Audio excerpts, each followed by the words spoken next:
Three, two, one, and we're live. Good morning, good afternoon, good evening, Fabulites. This is Angela, and I don't have questions for you. I'm trying to multitask, with another edition of Notes on the News, where I read to you headlines from my news feed, just articles that catch my attention for whatever reason, and share with you not articles, but headlines that catch my attention for whatever reason, and share with you my thoughts and ideas and perspective on those headlines, on the articles, if I read them, on the subject matter, or whatever happens to come up for me or among us regarding that subject matter. But it's not news, it's just my notes on the news. Look, here it is. I get this from my meditation community. I get these like daily words, or it's like meditation community adjacent. Oh no, that's not what I wanted. Dang. Oh, well, we'll try and see. So I wanted to share some words with you today. Daily Words of the Buddha for April 6, 2018. And it's in, what's the other language? Pali. I think the other language is Pali. So they have a Pali translation and an English translation, or the Pali might be the original language. Rouse yourself. Sit up. Resolutely train yourself to attain peace. Do not let the king of death, seeing you are careless, lead you astray and dominate you. So those are some daily words of the Buddha. Yay! All right, so we're going to resolutely train ourselves to be at peace. Yes? Yes. Okay, let's go. Let's proceed with the notes on the news. I'm Angela. The channel is Be Fabulous You. Like, share, comment, subscribe, and all of those other wonderful things that you do. We're working on 1,000 subscribers. So thank you for being a part of that. I appreciate everything you do. Princess Carolyn opened up about her distant relationship with famous mother Grace Kelly. We were closer to our nanny. Are we surprised by that? Like, if the nanny raised her, that would be who she's closer to. Facebook plans to allow everyone to unsend messages. Now, a minute ago, they holding on to everybody's stuff. And then the word comes out that they've been secretly deleting Zuckerberg stuff. And now they're like, but yeah, you could delete too. Facebook, Zuckerberg. Y'all are not really coming across in a very impressive way, are you? Governor's nominee for state Supreme Court would be first Black Chief Justice in Connecticut. This 2018. That's the first Black Chief Justice in Connecticut. They nominated. They're not the first one, but if they made it through the nomination, they would be the first. WTF? Tyrone Hankerson Jr. reportedly planning $10 million lawsuit against Howard University after financial aid scandal. This is coming off of Straight from the A. Yeah, I guess if you do, I was going to say if you're going to steal, be bold about it, but maybe he didn't steal. Maybe he's just been unduly put in a situation for us to all make fun of him and assume that he's stealing, right? I don't know. Allegedly, if you're going to allegedly steal. The 411 on Blue Ivy's fierce fashion game. She has a stylist and a personal shopper. I'm like, what? She did. And then I guess it's like, well, I guess that's the life they're living. She probably sees things. This person is probably these people spend time with her. She's like, I like that. I like that. And then they get to like work with her to put together her look and her style. Blue Ivy has a staff of 2 already, at least. She might have more. Facebook will now require pages with large followers as well as political ads to be authorized. Unintended target of drive-by shooting dies. 2 white men receive his organs. Now, this is coming off of Atlanta Black Star, so I don't know if the person who got shot was black. But it seems like, isn't there like a shortage of black people being able to get organs and find organs? So they giving his organs away to the white people? I guess that was the best match at the time. Let's see. They're celebrating, well, his family, I guess, is celebrating the organ donation, so they're feeling good about it. Nearly a year after an 18-year-old Texas college student was gunned down in a drive-by shooting, 2 white men have been given the organs he donated. Patrick Powell died in July 2017 when 2 boys, 13 and 14, unintentionally made him their target as he played basketball in a local park. What are little 13 and 14-year-olds doing accidentally shooting people? They don't need to be shooting people. I mean, he shouldn't be the accidental target. They shouldn't have no targets of their shootation. He was a college sophomore.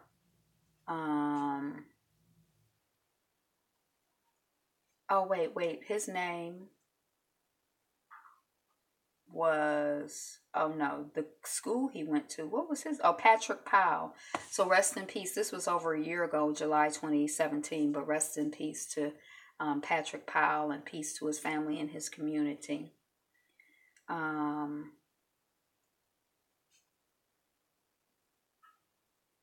Somebody got his kidney.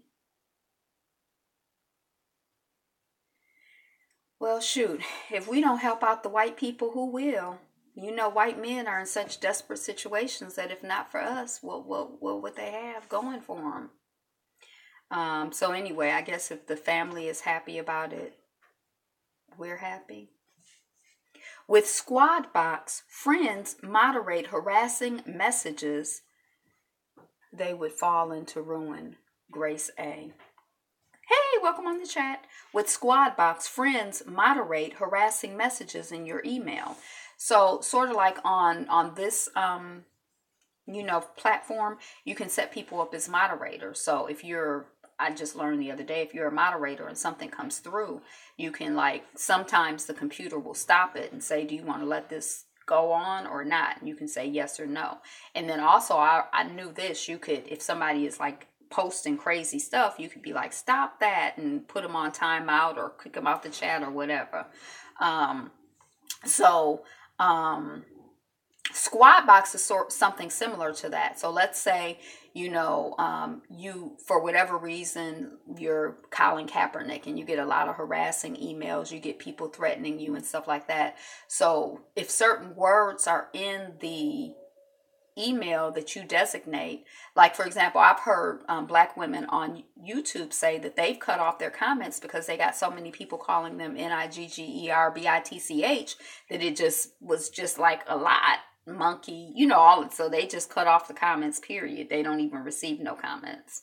But you could flag certain words, and then if those words show up in the email, then the email goes to your friends instead of going to you. And then your friends, they can look at the email and decide whether to send it to you, return to sender, not kill the sender, but, stop the sender from being able to send you emails or whatever. So, and I guess at different times, maybe when your name is in the news a lot, or when, you have a video that's gone viral, like Jackie Aina, whenever her stuff gets on the top 10 list, I bet you the number of harassing, emails and comments that she gets on YouTube go up. So there might be things that so you could, sometimes you have more, sometimes you have less. You can turn the moderation on or turn the moderation off. So they've just been testing it. But what does happen is that the people who are receiving the moderation feel bad that their friends are having the responsibility of going through their stuff. And then the other thing is that the people feel like at the beginning, it's like, everybody is all on board, and then it gets kind of like draining. So you probably need to rotate, what's going on. I know when I was a moderator, I was just like, oh, I'm a moderator. And I felt like it was a very serious responsibility that I took seriously. But I've only done it like once or maybe twice. So I haven't had a chance to get burnt out or upset or anything like that. So I don't know how it would feel over time. So, and then also as a YouTube moderator, I'm only moderating if I happen to be on the line when the event is going on. It's not like the stuff is coming to my phone. Like whenever they go live, I'm getting like beep, beep, beep, beep, beep on my phone. So, you can kind of opt out at any time. So anyway, squat box. 2 forms of exercise are the best way to stave off the effects of aging. Here's how to incorporate them into your life. So I've been hearing for years, like there are basically 3 types of exercise: stretching, cardio, where your heart rate goes up, and weight training, where I think of it as like weight training, but also like apparently Tai Chi is in that category, like resistance training or whatever. And I had always heard that the main thing to be concerned about, particularly as you age, is weight training. That's really, really important. And then like about 3, 4, 5 months ago, I saw an article that was like cardio is really important as you age. And I'm like, I don't really like to sweat and like be all out of breath. I don't really care for, like, of all the types of exercise, cardio is my 3rd favorite. So yeah, I heard stretching. Yeah. So anyway, they're just like, this article is asserting that cardio and weight training are the 2 most important kinds. They're saying that Tai Chi fits into the category of, weight training, swimming, walking, running. Now, I guess I probably don't walk fast enough for my walks to be cardio, but I do walk. So maybe I'll try to like pump up the pace. And every time this conversation comes up, I'm like, I'm going to run up and down the stairs instead of walking up and down the stairs. But then I forget about it until we talk about it again. I like yoga too. Yoga is nice. Okay. So yeah, what do you like to do? What are you doing? What can you do more of? How can you incorporate, movement and stretching and loving movement into your life? UK Museum rejects Ethiopia's demand for return of stolen treasures, but offers to loan them back. So Ethiopia is like, those artifacts you got in your museum are ours. Give them back. And I want to be walking more since it's summertime. Yeah. Those artifacts you have are ours. Give them back. And the British Museum is like, we're not giving them back, but if you want to borrow them, we can. And I was like, they should just borrow them and never give them back. But probably in their agreement when they borrow it, it's going to be like, you better give it back or we going to come and we going to beat you and kill you or whatever. The British, or is it the British Museum? Whatever these museums do, UK Museum. But just this idea of like having people's stuff and like, you're not going to give me my stuff back. You're going to lend it to me. I ought to pop you in your head. We ought to collectively pop UK in their head for that bull. That's some bull.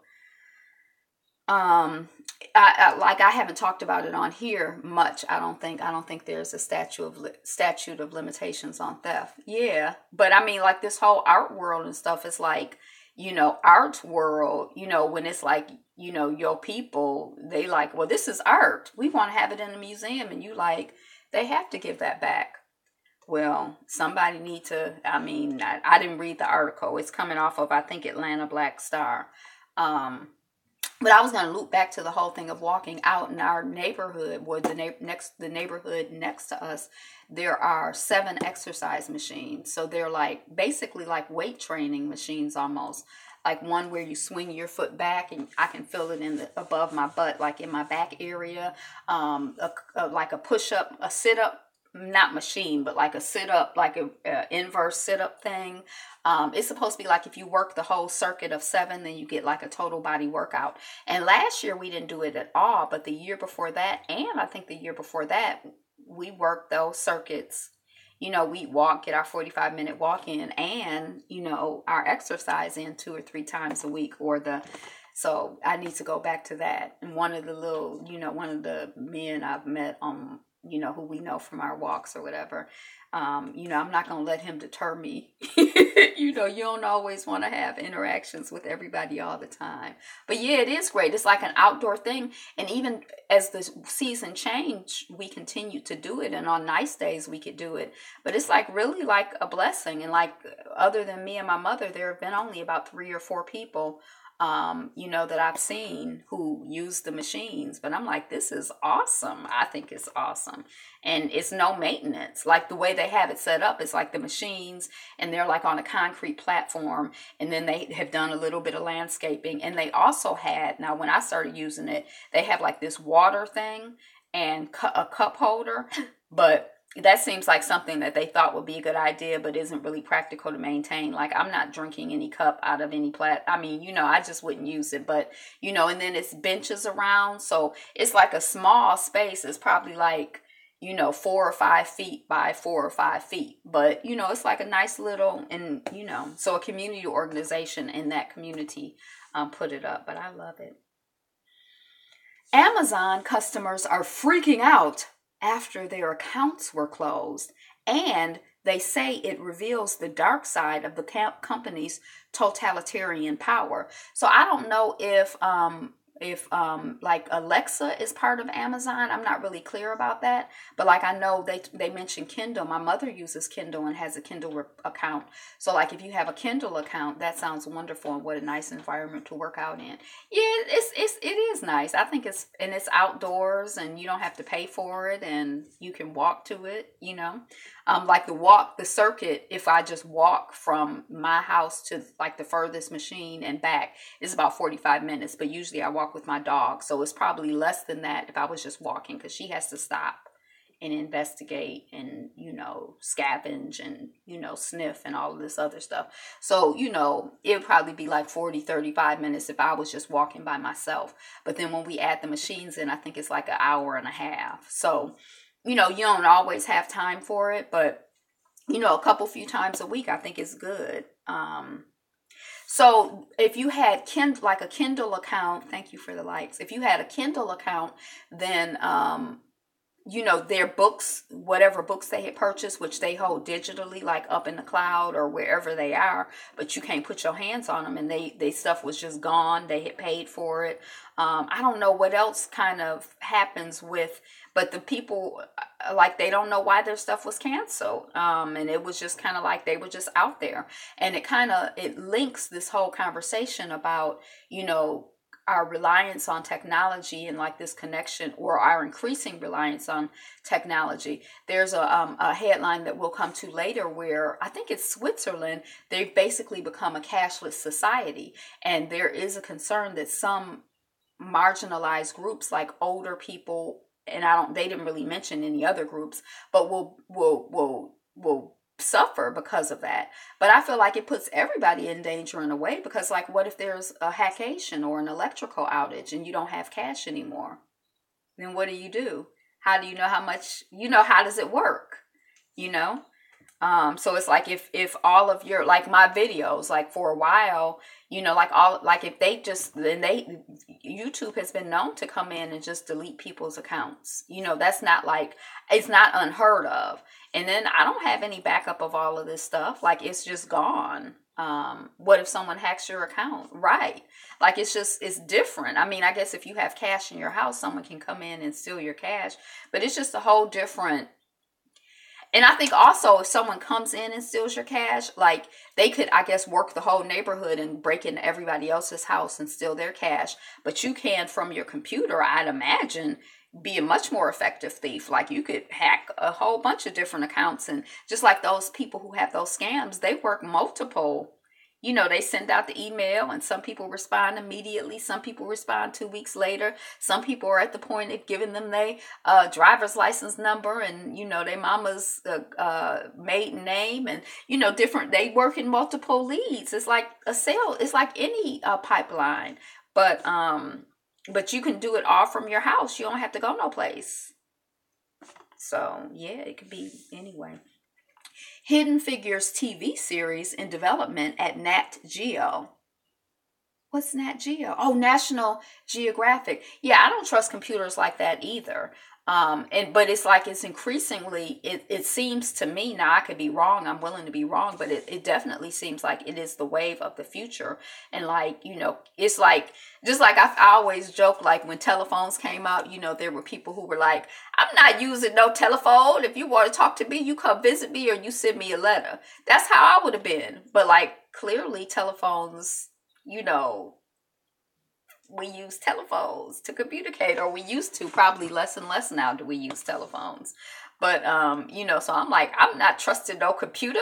If you won't, if I still use a lot of cash. I know a lot of people, because I don't like trust the computers. It's like it seems like there are a lot of potentials for a potential like for confusion. Like I try not to use my card a whole bunch of different places. If I use my card, it's only a couple places. So if I have problems, I can go back to them. Now in my head, that makes me feel better. Like, you know what, Aldi, if I have problems, I know it's you and Highland Park. But if I have problems, they a corporation. What they gonna? I can't. It's not like it's a person.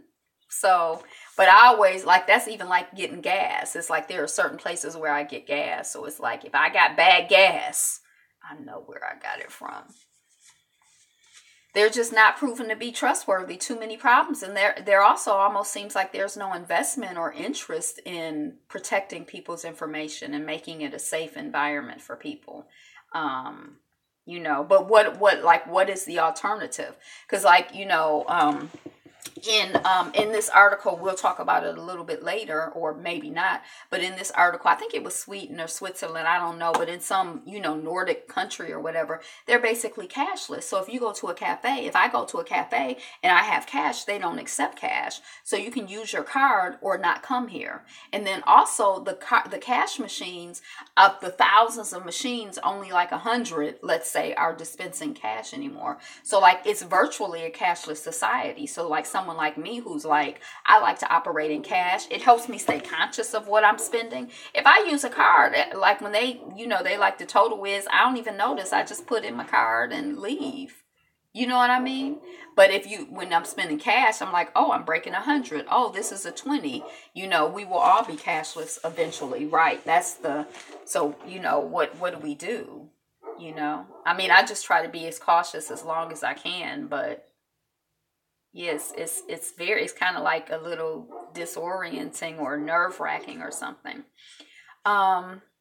So Hidden Figures development at Nat Geo, I guess that's National Geographic. I'm like, what's Nat Geo? So I don't even know what channel National Geographic is. Hidden Figures TV series, yeah, I don't know. I guess we'll just keep our eyes and ears open. Right now, I don't think that I would watch, but I might watch. I attended one of New York's most exclusive sex parties on a private yacht, and it's not your parents' swingers party. Now, this is coming off of Google.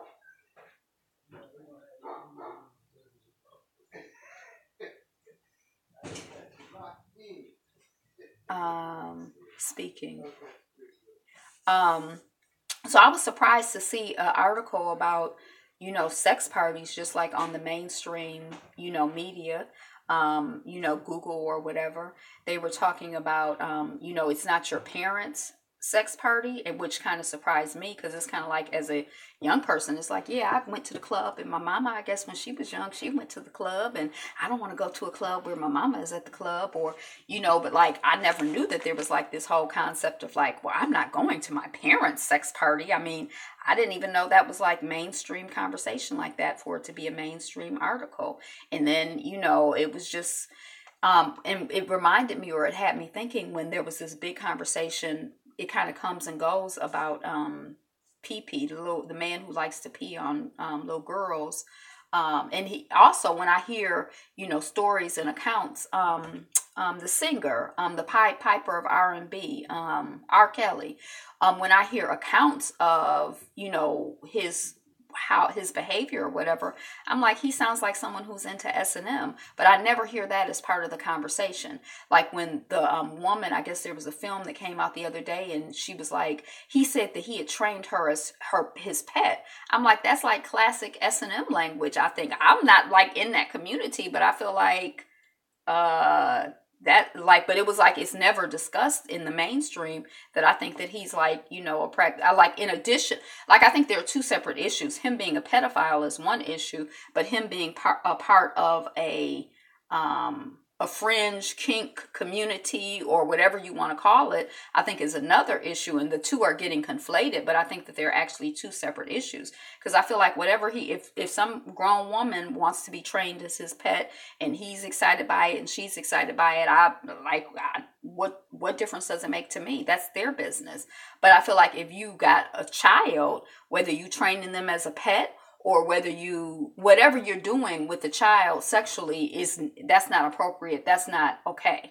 So I'm just surprised that this article just seemed like so casual about like sex parties. I'm like, who goes to sex parties?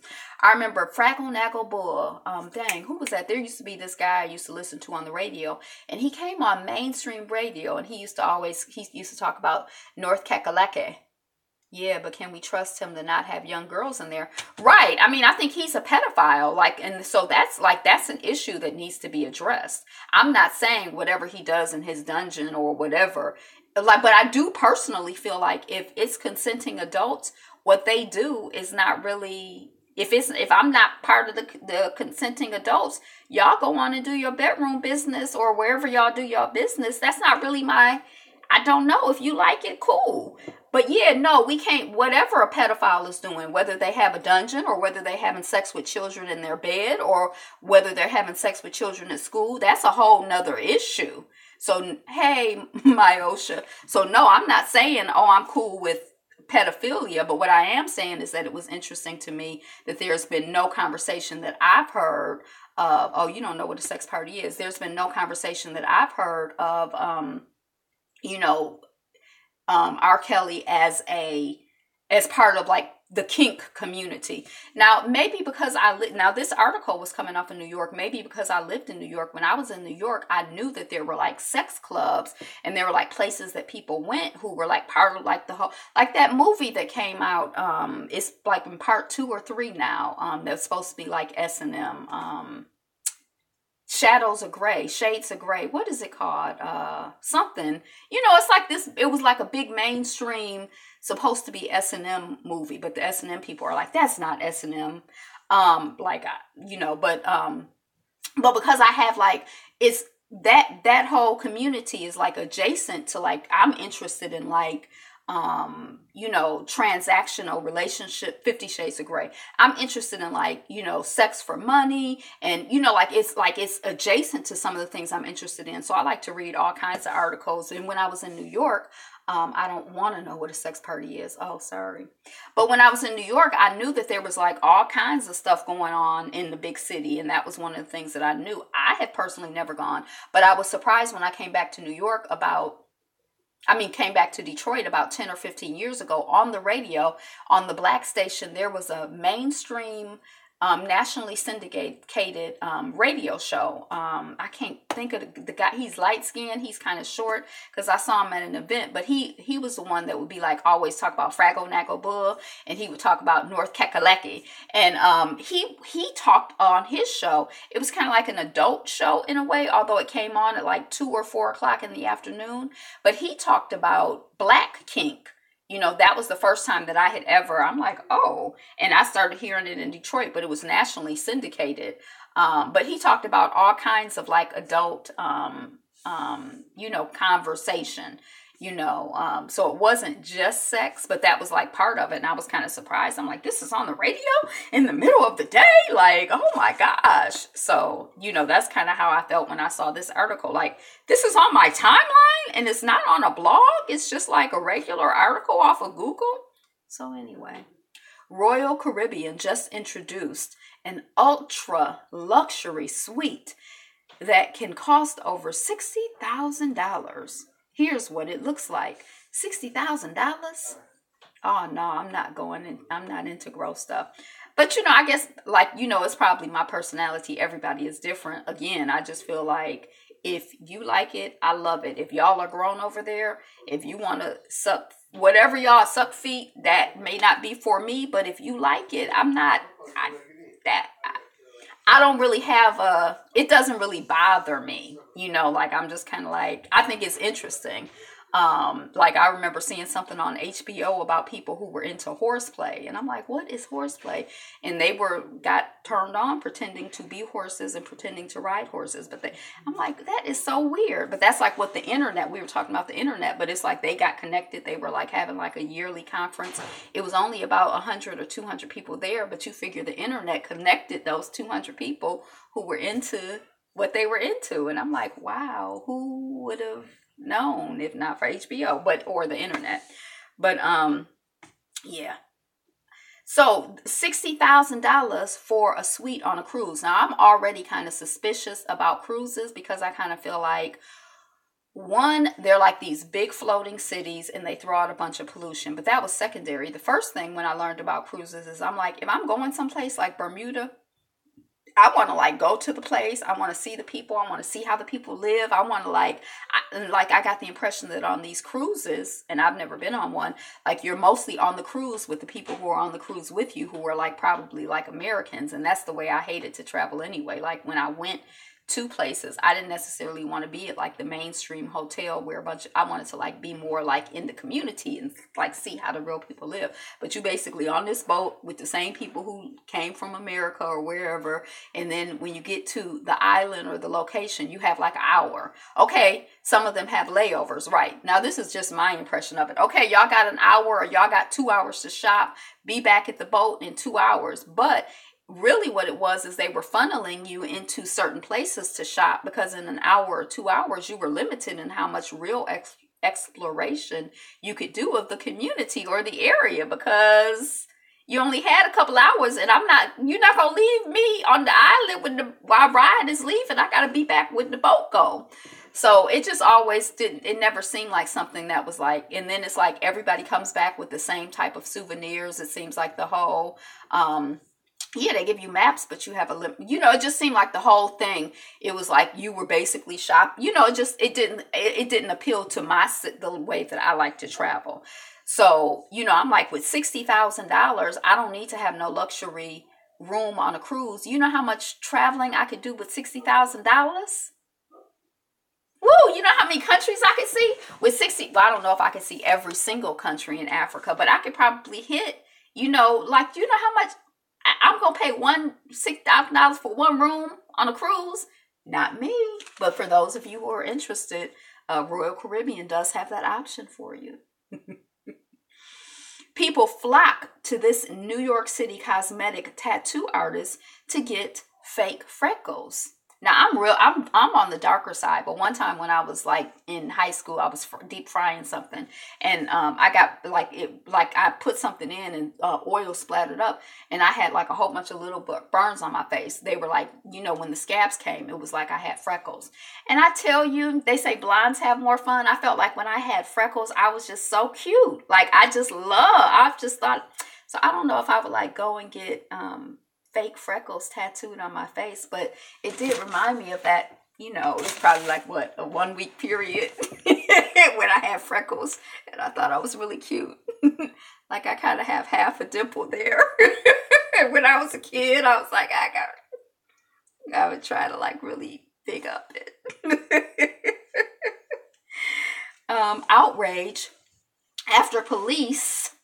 I think this is police unions, but anyway, after police donate $13,000 to Sacramento DA after fatal Stephon Clark shooting. So I guess that the DA is running for office. So the message that I seem to get from it is that they're like, yay,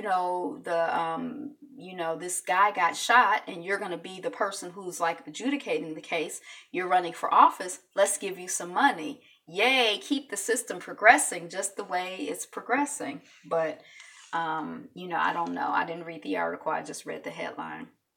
Trial begins in Goa, and that's somewhere in India, over Irish woman's death. So I don't really know what the situation is or what the story is. I kind of skimmed it, and it was like, they found her body. One guy found her body naked and her face bashed in. And that was just like, speaking of a shock and awe campaign, it's just like, I don't know. It's just like awful imagery, like, oh my gosh, like I can't, like I wouldn't want my body to be in that situation, or anyone to find me, or for me to find or hear about anyone I love being in that situation. So it was just kind of like, ooh. But anyway, the trial is beginning over in India. Black Lives Matter lawyer David Thompson curses out NYPD in court filing. And I thought he had done it on purpose. Hey, sister, so glad I caught the live stream. Again, still in Turks and Caicos, and the internet is sometimes intermittent. Thanks for joining. I thought that he had, cussed out, in his filing. He was like, and another thing, MFers, we black folks is tired of this GD, MESS, F stuff you doing, like cussing them out like on purpose, but it was an accident. And I'm like, oh my gosh. And he's like, well, shoot, when you live in this country, sometimes you say what sometimes the stuff that you say that you mean get in the wrong hands, and oh well, like he wasn't really he didn't seem to be apologetic, at least at this point. And I felt like it was very real, because it is like frustrating, even if you're a professional person doing, because that filing was in front of the New York Supreme Court, I think it was. And when they opened the file, it was like bleepity bleep, bleep, bleep. And it was kind of like, it was a mistake. But I'm sure what he's saying is what I feel is not a mistake. I just wouldn't have, just like at work, there's certain ways you wouldn't behave at work, but that doesn't mean, that doesn't change how you feel on the inside. NBA star Reggie Bullock regrets being ashamed of his transgender sister. So he said that he didn't, something about, when he was in college, maybe he was ashamed of his sister, and so she didn't get to come to any of his games or something. So that's all. That was just interesting. Like when people you love,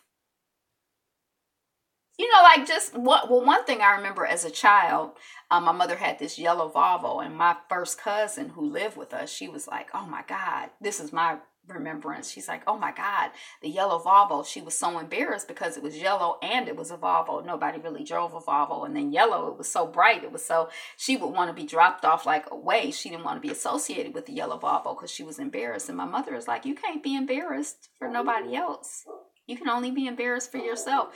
And that stayed with me all these years. You're accountable and responsible for yourself. You can't be embarrassed for somebody else. I was like, you can't, are you sure you can't be, can you be embarrassed for somebody else? Not today. They are force feeding us the LGBTQ stuff. I don't know. It definitely seems to be more talked about, and more in the air. But I don't know if I know a lot of people have there are a whole bunch of different opinions out there about it. And I think that my opinion, I kind of just feel like it's all kinds of people out here, and I don't feel like anybody should, be embarrassed about who they are, or, it's all in the schools. They are taking over BLM. Yeah. Cause I guess I feel maybe because I have family members who I know and love who identify as gay, whatever. I don't think of them as they. I'm just like, well, that's I got light-skinned cousins. I got dark-skinned cousins. I got gay cousins. I got straight cousins. I got tall cousins. I got short cousins. I got cute cousins, and I got cuter cousins. Is when it's my children. And I think even children too. Being embarrassed for your children. I don't know if you're a woman, but I think in general as women, we can feel way more responsible for our children than other people do. But, I remember this was maybe 20, 30, 40 years ago when all of these talk shows were really, really big. And I don't know if you remember, but there was this period in time when there would be all of these crazy, wild, unruly, disrespectful children on talk shows. And I would always watch because I'm like, did the parents do something wrong? Or do some children, are they just cuckoo? It was I just was how can I find out what's going on? Whose fault is it? And I guess at some point, I just, right, wrong, or indifferent, I just decided, now there are some parents who are negligent, and I feel like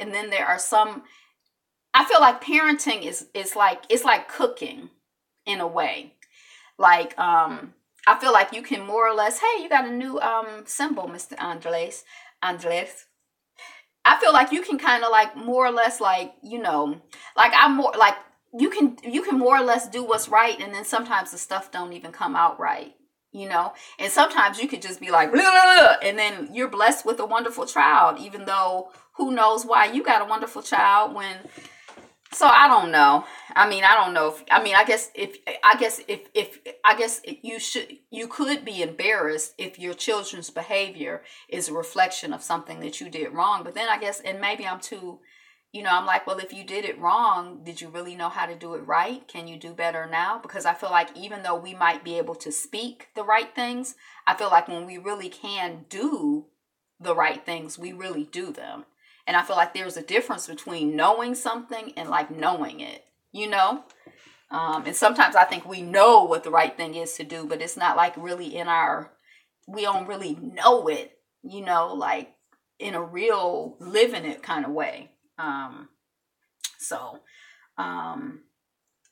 Canada's new crime bill could spell trouble for people of color. So I don't know what Canada's new crime bill is, but I just think this is interesting. I've seen few articles here recently. When we talk about up south, no, we talk about up south. So like Canada is like the upmost south of this, but it's still like, some of the same types of issues. They might manifest themselves differently. It might not be a lot of the racism and hostility toward Black people might not show up in the same way that it does, in New York or in Philly or in or in Detroit or in, Mississippi. But, a lot of that, superior, like we're better and you're worse. And, it's in Canada too. Like, look, like that's a campaign. It's in Canada too. I always think of the saying, is God not a perfect parent? Then I relax as long as I know I'm doing my best. Well, and I think we talked about this the other day. Oh no, I might have been telling somebody. I remember when I was a child, I watched a lot of TV, and I remember at the time there was this whole conversation about the latchkey kids. And I was like, it just broke my heart. These latchkey kids. I'm like, that is so sad. They're latchkey kids and nobody is at home when they get home. And oh, the latchkey kids. Oh, it's so sad. The latchkey kids. And meanwhile, I got home from school. I opened the door with my key that was latched around my neck. I came in, I got food, I watched TV, I did my homework. I was a latchkey kid, but I didn't feel bad. Like, I didn't even know I was a latchkey kid because I thought a latchkey kid was something bad. And I didn't have that experience. If I had been a child who, when I got home, my mother was, oh, what did you do at school? Come have some milk and cookies, and like all over me, I would have been like, leave me alone, So, like, I feel like somebody else probably would have felt in my situation like, oh, my life was so awful because I was a latchkey kid. But I was, like, always, like, kind of independent and, like, it didn't. So I just think it kind of depends on the child. Like, the strategy and the technique that works good with one child may not work good for another child. And, like, I feel like for the most part, people are, I guess I really believe that people are doing the best they can. And, like, if somebody is doing a shitty job, it's because something is wrong. Like, I don't feel like my mother, I just feel like people do the best they can. So, yeah. Why you should watch HGTV special with Gabrielle Union and Dwayne Wade. So I was like, so it's something like where they're flipping houses. Now, I thought they were going to, like, be one of those shows where they, like, how they come in and they be like, yo, I'm so sad, and because my house, I need to get it painted and I don't have the money, and then Dwayne Wade and Gabrielle Union come in and they like paint the house and whatever, they spruce it up and fix it up. But it's going to be like, I think they're going to get an empty house and flip it, and like get an empty house, redo it and then flip it. It's something where they're flipping. So I don't know. Is it something I feel that I have to watch? I do like to watch makeover shows. I like home stuff, so I don't know. I was surprised by the headline. Why I should watch is coming off the grill. So it's like an advertisement. Poll, y'all listen to this, 40%. I don't know why I'm saying this like this is a SSDD story. So let me not act like this is shocking, but I kind of feel a little shocked and a little offended. There was a poll. Just walked in the house, gave you a thumbs up while I was out on the video store, but I couldn't comment. Oh, hey. 40% of whites think Black folks just need to try harder to be equally successful. Now, you and me, we know how hard Black people work. I mean, I can't account for every single Black person, but Black people, I mean, we even have a saying, we have to work twice as hard to get half as much. And I think it's 3 times as hard to get a third as much. Sigh. Yes, Grace. So if we just worked harder, I mean, gosh darn, how much harder can we work? I guess work yourself to death, slave. That's what they mean. Is that what they mean? I don't know. I'm not going to work. We're going to just let that pass. We're going to just keep it moving. We don't care. Whatever they think is what they think. God bless them. God bless them. Or God something else. Yeah, and I'm not sure. I still think I don't buy into the ignorance. I think that it's not like, oh, Black people aren't working hard. Maybe, I don't know. But I just think they feel like, we owe, like, like sometimes I feel like people feel like you owe them something, sometimes I've had certain interactions with people as, like, let's just talk about Black people. I've had certain interactions with some people who I think feel like, as a dark-skinned woman, I should feel like, oh, woe is me, especially when I was younger, instead of feeling like, well, I'm just as cute as everybody else in the room, because the other people in the room are like, well, I'm light-skinned with green eyes and curly hair, so I don't know who you are to think you're as cute as I am. You're supposed to bow down and worship me and feel inferior. And I think, I've had that dynamic with, other people as well, like with white people or whatever, where it's like, well, you're supposed to be like, oh, well, when you say something white person, it's like if I feel like I'm a peer, there are some people who it seems like it rubs them the wrong way. Because I feel like they don't think that you deserve to be a peer. They think that you deserve to be not a peer up here, but like down here, or I don't know, like you're supposed to work from sun up to sundown. And then, sometime after sundown, if I want to have sex with you, you're supposed to do that too. They're ignorant to the level of their privilege and how that plays in their favor. They were given land, taught how to use it, subsidized on so many levels, ongoing. Yesterday, Robin Thede, on her little show, she was talking about how the housing market still won't lend money to Black folks. So there was one woman who's like, making good money, and she couldn't get a loan, and she had to be co-signed by a white woman who was working part-time. Right. Right. But I think they know that. I don't think it's ignorance. I think they know that, and they feel that they deserve it. So, maybe it's privilege. But, I think that they feel like you deserve to have less than them. You deserve to be, they stole the land. White privilege works on so many levels. But anyway, my whole point was don't you just love Black people? What are the Black people up today? What do Black people think? We think that we work hard. I mean, I know there are some Black people who, I know who are not hard workers. But, I feel like most of the Black people I know are very hard workers, have a great work ethic. Beautiful spirits, beautiful souls. So, yeah, that's what I know. That's all. And I don't know. Okay. Black Bear's hibernation is webcam hit. So there's I saw this once. I can't remember what I was watching on a webcam, but it was some animal. This was like years ago, and very hard workers. Yes, you are.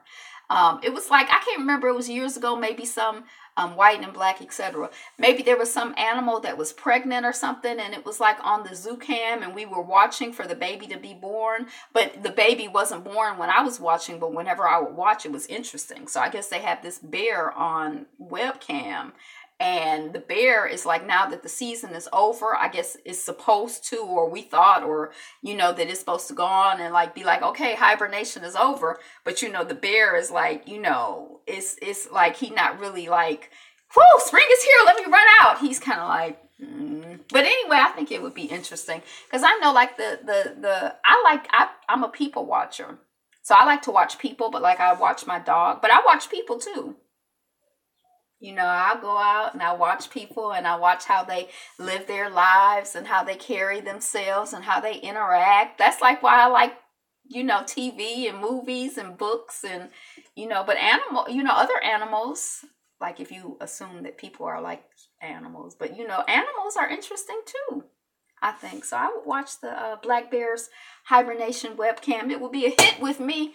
I don't know if I'll go look up the stream and look for it, but if somebody showed it to me, I'd probably be like, oh yeah, that's interesting.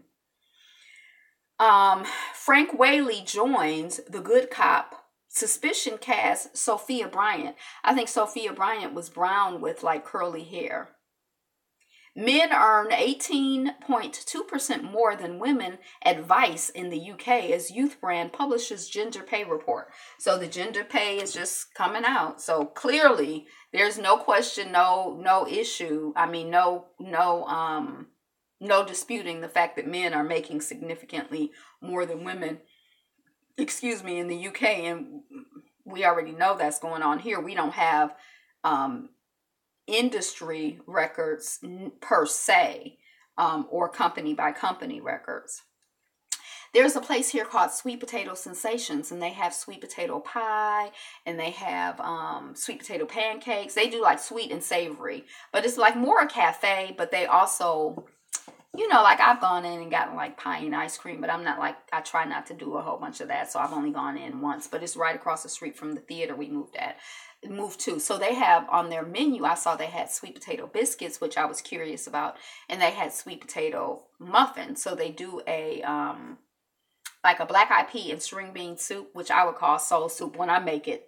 Not string bean, collard green. Black eyed pea and collard green soup, I call it soul soup when I make that. But they do that soup with a sweet potato muffin. So somebody brought me, that little thing. But the sweet potato muffin kind of surprised me. I thought they were going to use the sweet potatoes to make it more like a sweet cornbread muffin as opposed to a savory cornbread muffin. Y'all know how cornbread is. Sometimes it's sweet like Jiffy and sometimes it's not. So I thought it was just going to be sweet, but no, their sweet potato has, corn muffin has like, it tastes like sweet potato pie spices in it. Like if you were going to make a pie or candy yams, those kind. So it's kind of like unexpected. Like, so I didn't have it with my soup because the flavor profiles, I just couldn't, but I did have it. And it's just like, nutmeg, cinnamon. I can like feel it like in my system. Nearly 2 billion people have watched Facebook Live broadcasts. So Facebook Live, it seemed like it's popular. And I bet you the Queen's Court is helping it. Or what is it called now? The Queen's Supreme Court and the gag order. But anyway, all of that is part of it to me. That's the only thing I've ever watched on Facebook Live. And I didn't even watch a whole episode of that. I was a latchkey kid too. I do agree the latchkey forced awareness and a bit of independence. Yeah. I don't know where we were talking about it or what the conversation was yesterday about, children. And like, I feel like I was like, on Sister Circle, maybe they were talking about free range children. And it was like, well, I don't see what was wrong with that. Like I got up as a child and I went out and I played. I roller skated. I went over to my friend's house. We played kickball. We played Foursquare. We would ride our bikes here. We would ride our bikes there.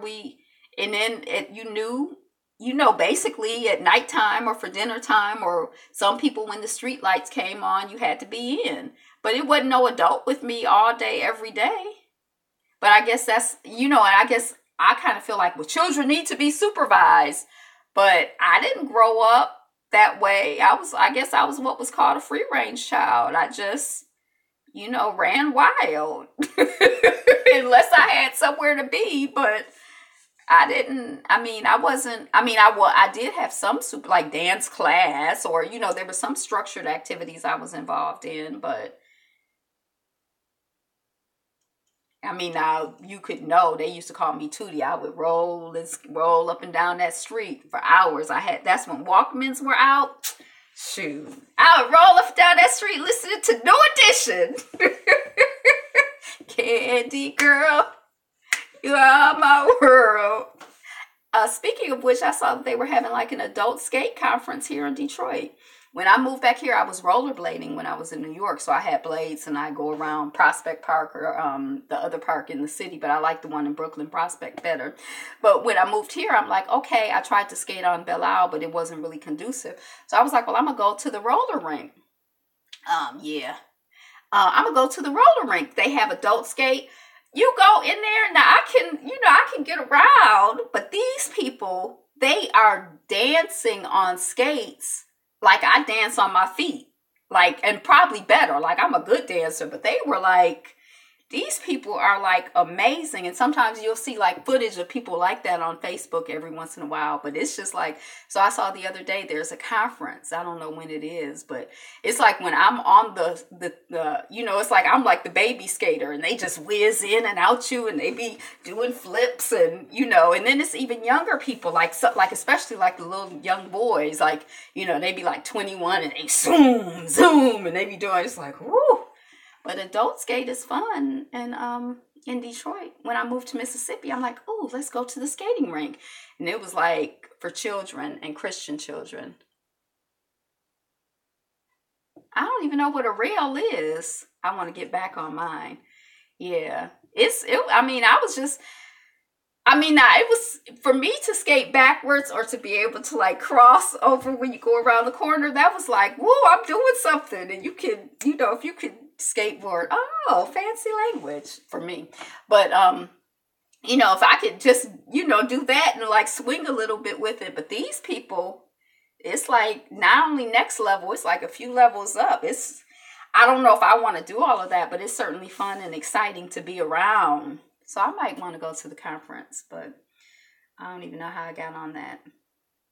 Okay. Hundreds protest after New York police kill man wielding pipe. I thought that language of wielding was really interesting. Because wielding sounds threatening to my ear. It has like a threatening connotation. It's not like holding a pipe or, but anyway, we'll keep it moving. Woman claims Alaska Airlines subjected her family to horrible treatment after her brother with Down syndrome was kicked off a flight for vomiting a small amount. Now, I couldn't quite put this piece of story together. I didn't read it. I skimmed it. But the impression that I got is that they got on the plane, the child threw up, and then they put them off the plane. And they put them on a plane for the next day. So they had to stay overnight. But they upgraded them to first class. But when they had to stay overnight, the airline did not pay for their hotel or assist them with their hotel. Okay, so one thing that confused me is like, I don't know. I mean, still, it seemed like the last time I got on a plane, but certainly the first time I got on a plane, every little seat had a little a baggie there for people to throw up in. And that always kind of grossed me out. Like, who throws up on a plane? And I remember having a conversation with someone who was like, well, when people first started flying, just the idea of flying made us nauseous. So it was way more common for people to throw up. But I think even the last time I got on a plane, they still have the little bag there and you can like seal your throw up in it. I've never seen anybody throw up. If somebody threw up next to me, I think it would just really like stress me out. Like, oh my God, even if it was just a little.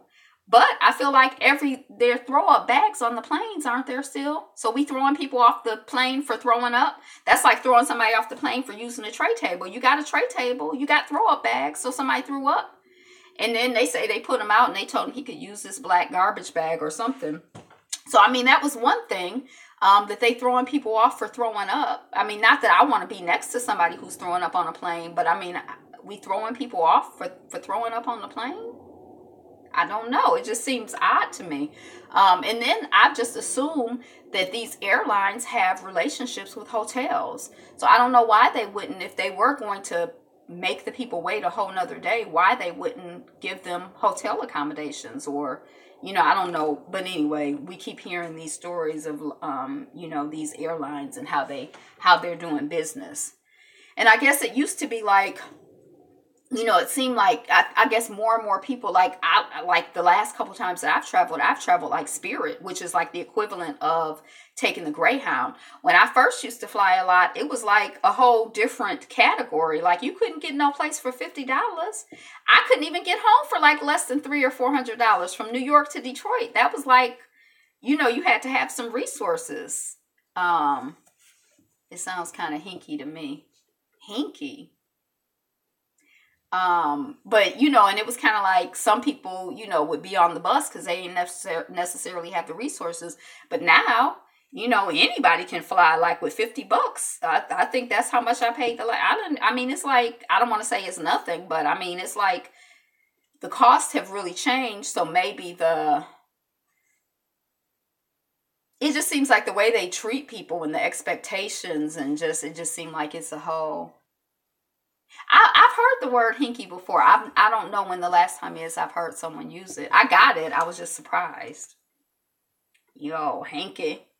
The stewardesses have been given a lot of power lately. Yeah.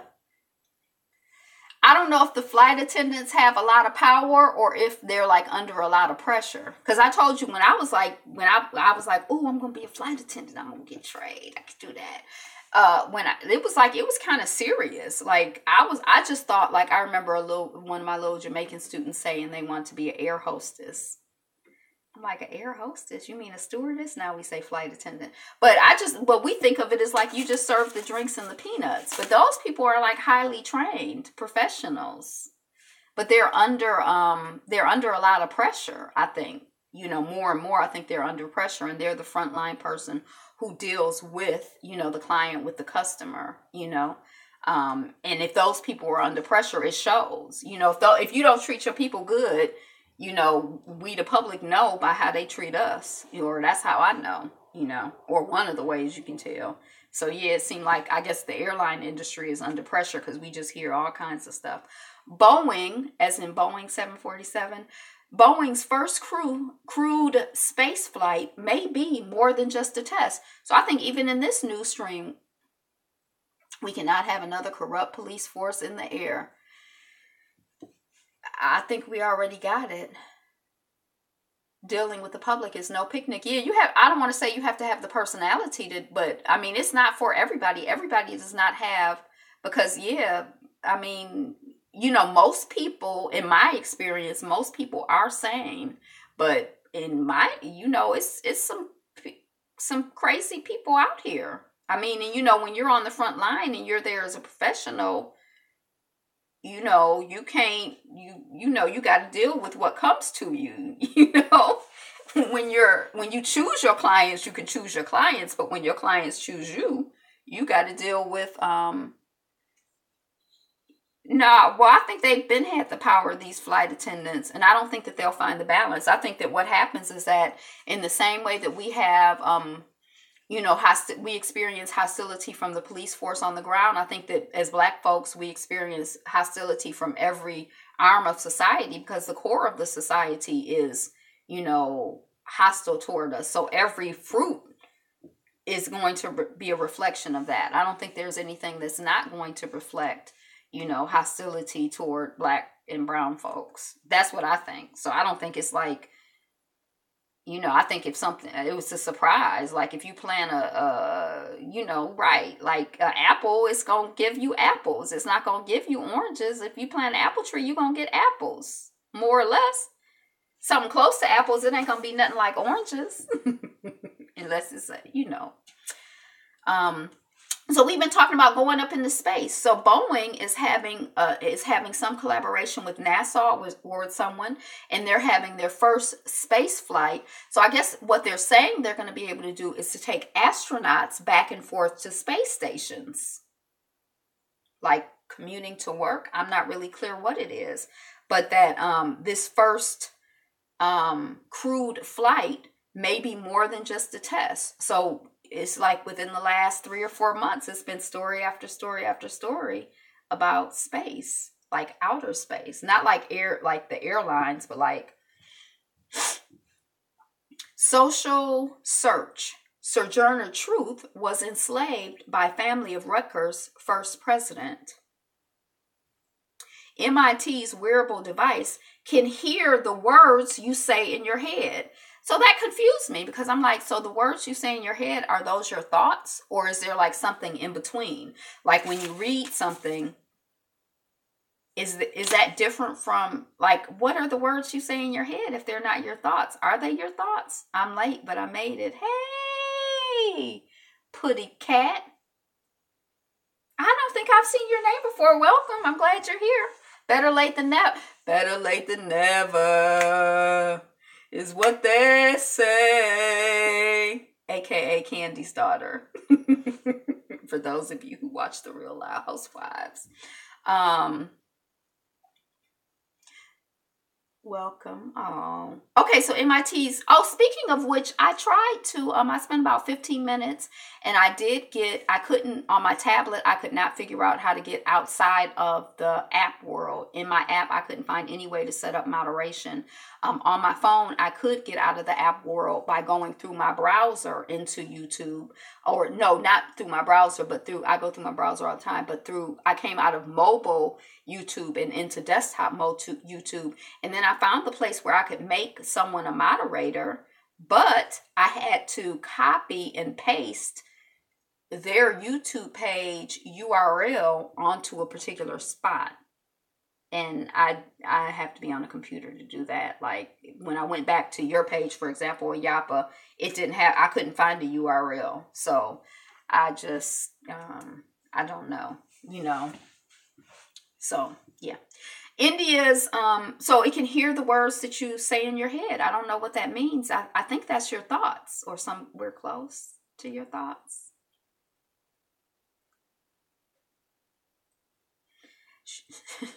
Okay. India man mummified and froze, is probably another fear tactic. Isn't the URL the web address? Right, it was the web address, but usually if I'm on a computer, what I can do is at the top of your thing, you can there's like a little thing where you can see like the web, like the URL will be like, you can see where you are. Like it's like in code, but part of it you can see, it might say Yappo or whatever, and you'll be like, oh yeah, that's the page I'm on right now. And you can copy and paste that. But on my phone, when I went where the URL would be on some things, it was just like Yappa. Like there was nothing. Now maybe if I had tried to copy and paste that, but nothing can read your thoughts. Okay. Wouldn't that be intense if your thoughts weren't even private? I mean, that's deep. Indian man mummified and froze mother's body for 3 years. So his mother made her transition, and he mummified. I don't know what that means, but he froze her. I know what that means. And I think their theory is that he wanted to keep getting the money. I think it's unbiblical. Yeah. You're talking about listening to thoughts and stuff, not mummifying your mother's body for money. But anyway, yeah, that's, he, for 3 years, and I don't know how he got caught, or maybe he just got tired, or maybe he just decided, it wasn't worth it. Yeah, I got you. I wasn't reading your thoughts, but we here.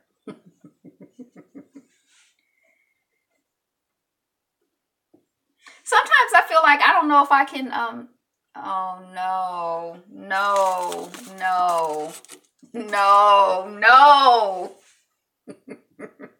That's actually funny in a morbid kind of way.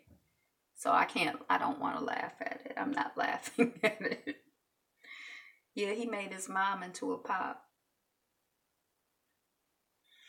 Lord apologizes for posting a bath photo with Whitney lyrics. So I heard about this last night. I wasn't quite clear who Lord is, and I'm still not clear, but I do know it's something, the song Royals or Royal or something. And when I heard it, I'm like, oh yeah, that sounds familiar, but now I can't even remember it to remind you who Lord is. But okay. So Lord, what I heard is that she had posted up something about Whitney Houston in the bathtub, and then she said, oh, something, but I'm still not really clear on what the story is, but some people are very upset and feel like, basically this is don't quote me on the story, but this is the sense. She posted up on like Instagram a picture of a bathtub with some Whitney Houston lyrics. And people are like, that shit ain't funny. Or excuse my language, that stuff ain't funny. Why are you doing that? That's not funny. And then she's like, oh, well, I just wanted to take a bath. I was just thinking about taking a bath. I'm sorry. Oh, don't encourage him. No. I think it's good. We need encouragement. I'm just not going to encourage it. Wow, bad taste, right?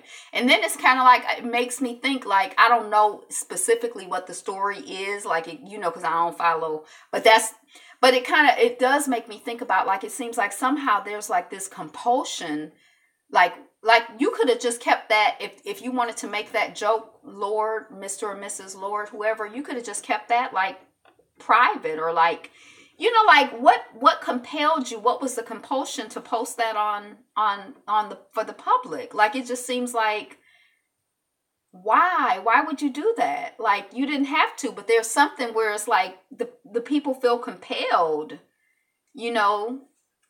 to like say you made your mom into a pop and things like that. What's wrong with the people? What's wrong? So I don't know. She apologizes.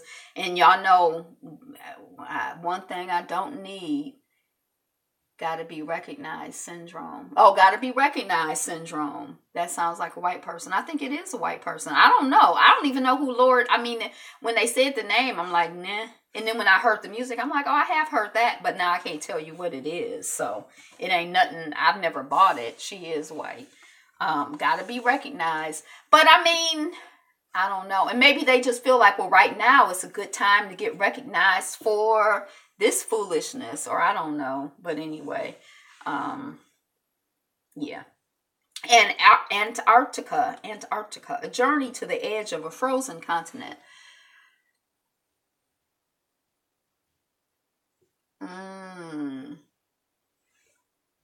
Yeah, there's this Buddhist or whatever concept that I like to think about. It's not an app, but before you speak, and I feel like I haven't mastered this at all, but I like the idea of it. Before you speak, ask yourself, is it truthful? Is it necessary? And is it kind? Not or.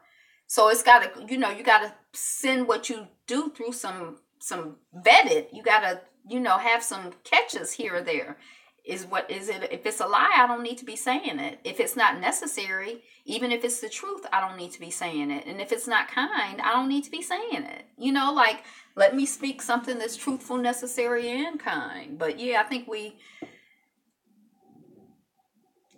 right. Because I mean, it may be true that the woman killed her, the bathtub was associated with her, or say a little prayer if you're religious. Yeah. Take a breath, count to 10, How would you feel? Ask you, how would you feel, if, that was your relative, or that was, I don't know. Yeah. Blockchain technology solving African problems as adoption grows, as in adoption of blockchain technology, not like adoption of children. I still don't know what blockchain technology is. It has something to do with Bitcoin. That's all I know. I don't know what it is. But it's solving African problems according to this is moguldom. We do need to control ourselves a little more. That's why I think people who live stream a lot are kind of brave. Yeah. And then sometimes I've said things and I wish that I could take them back.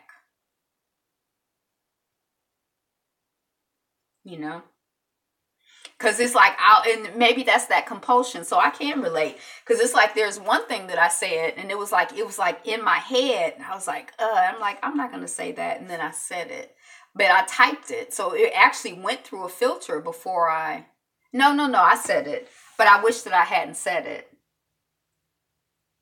Yeah. That's why I was kind of surprised when you were doing live streams, because I'm like, I didn't really think everybody would do a live stream because they edit.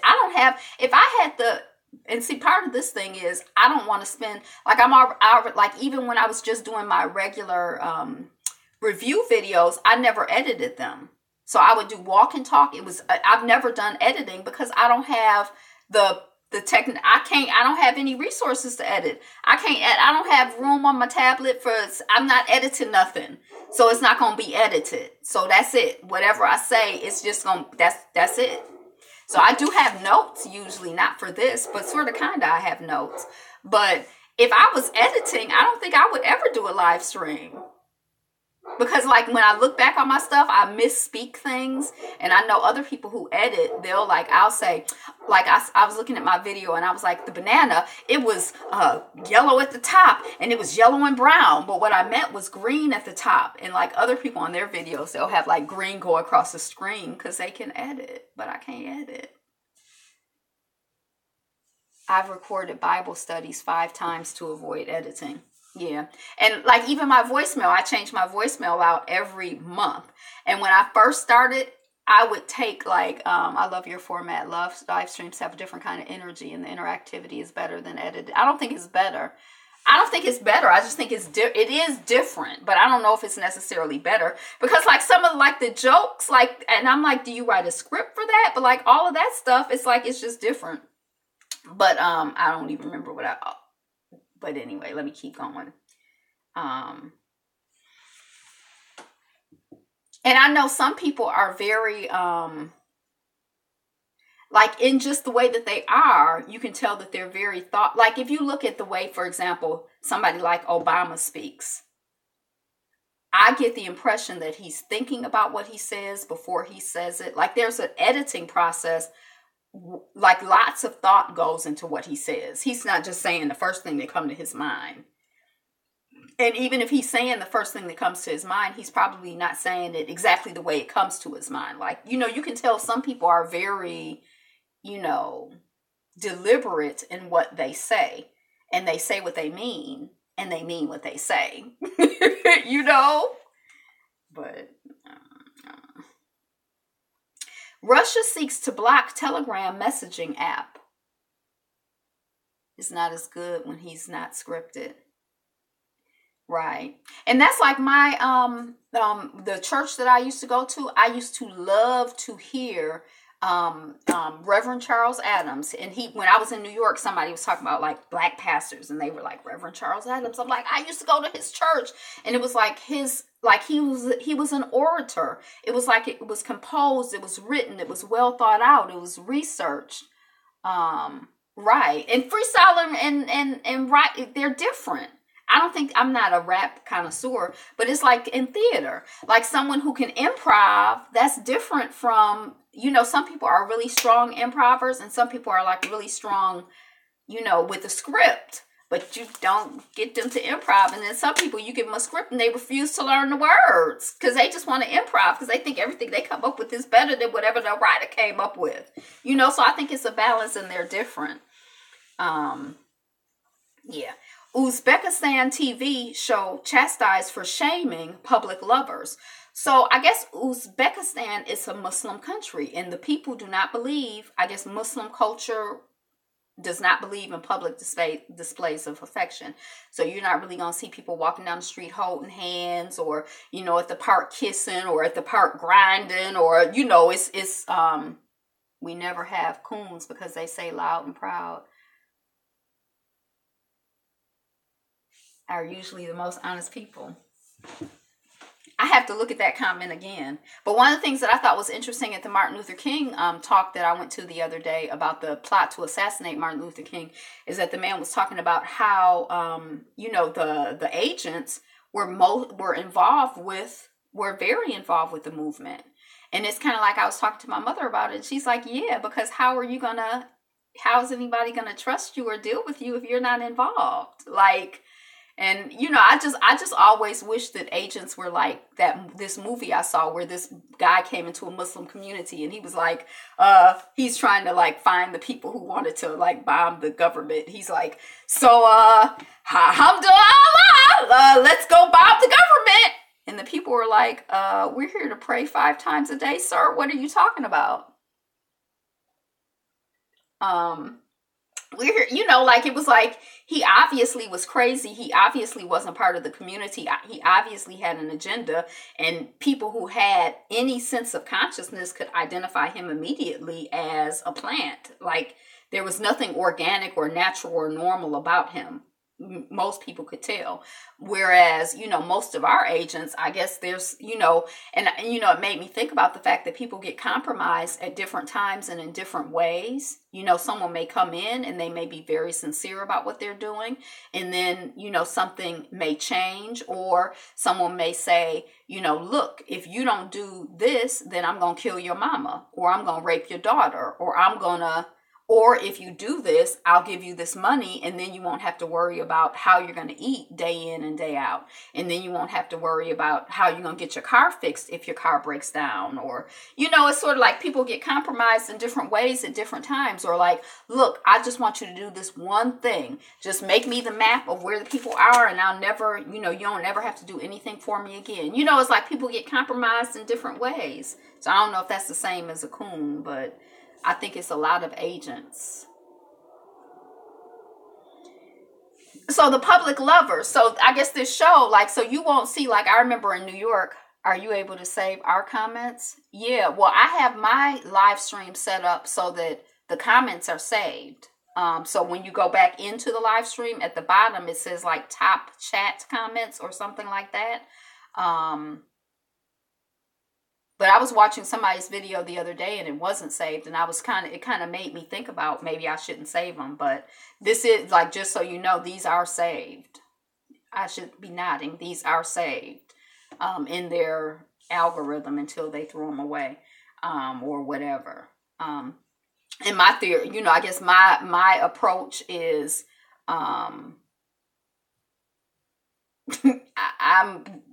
it's all good and it's all God, and there's nothing that's stronger than God. And so I'm going to live in God and in love. I'm not going to live in fear and, nervousness. I'm trying to minimize, I'm maximizing my love. That's what I'm doing. So the TV show, I remember when I first got to New York and seeing people on parks, and I was like, oh my gosh, are they, what's going on? Or, be like, oh my gosh, get around. But I was just like, this is, so you won't see any of that for the most part in, I guess, Muslim countries, because they don't really believe hardly even in holding hands, if they believe in holding hands in public. So this show, I guess, in this country, in Uzbekistan, I guess more and more people are showing, more and more young people probably are showing public displays of affection. And so the TV show, I guess, will tape them and be like, is what you're doing right? Yes, it's not illegal, but is it moral? Is it in alignment with our religious and our spiritual beliefs? And, so I guess that's the show, and so I guess some people are chastising the show for shaming, public lovers. But, I think it's interesting because so many people have different takes on public displays of affection. And what one person considers a public display of affection, somebody else might consider that's for your bedroom. It's such a, it's such a, it's so personal what people are comfortable with. The Swedes rebelling against cashless society. So we talked about this earlier when we were talking about Amazon canceling people's memberships and them not knowing why.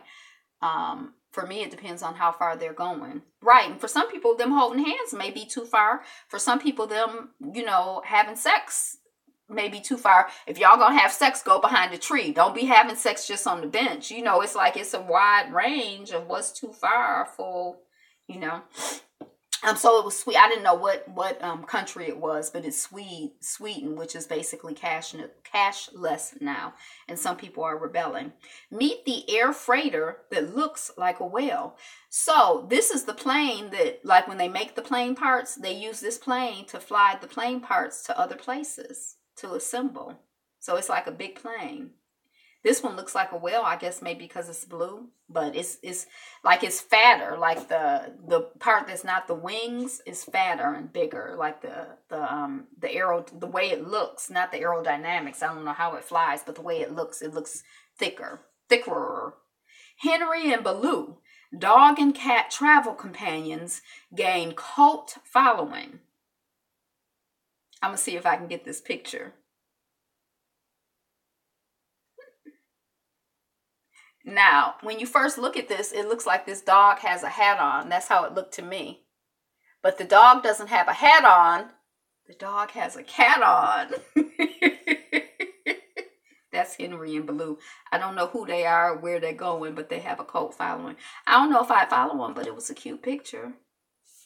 I like to see when dogs and cats get along. How Atlanta episode about Darius connects with Get Out and why our writer may never sleep again. The writer, and I haven't seen it, I need to watch it on demand. I like Atlanta. The last episode where the man went to get his hair cut and it was like all kinds of mess and confusion just trying to get his hair cut. This writer was saying they made big money off of some of those pets before YouTube changed. So the pet things aren't popular anymore. The dog and the cat videos.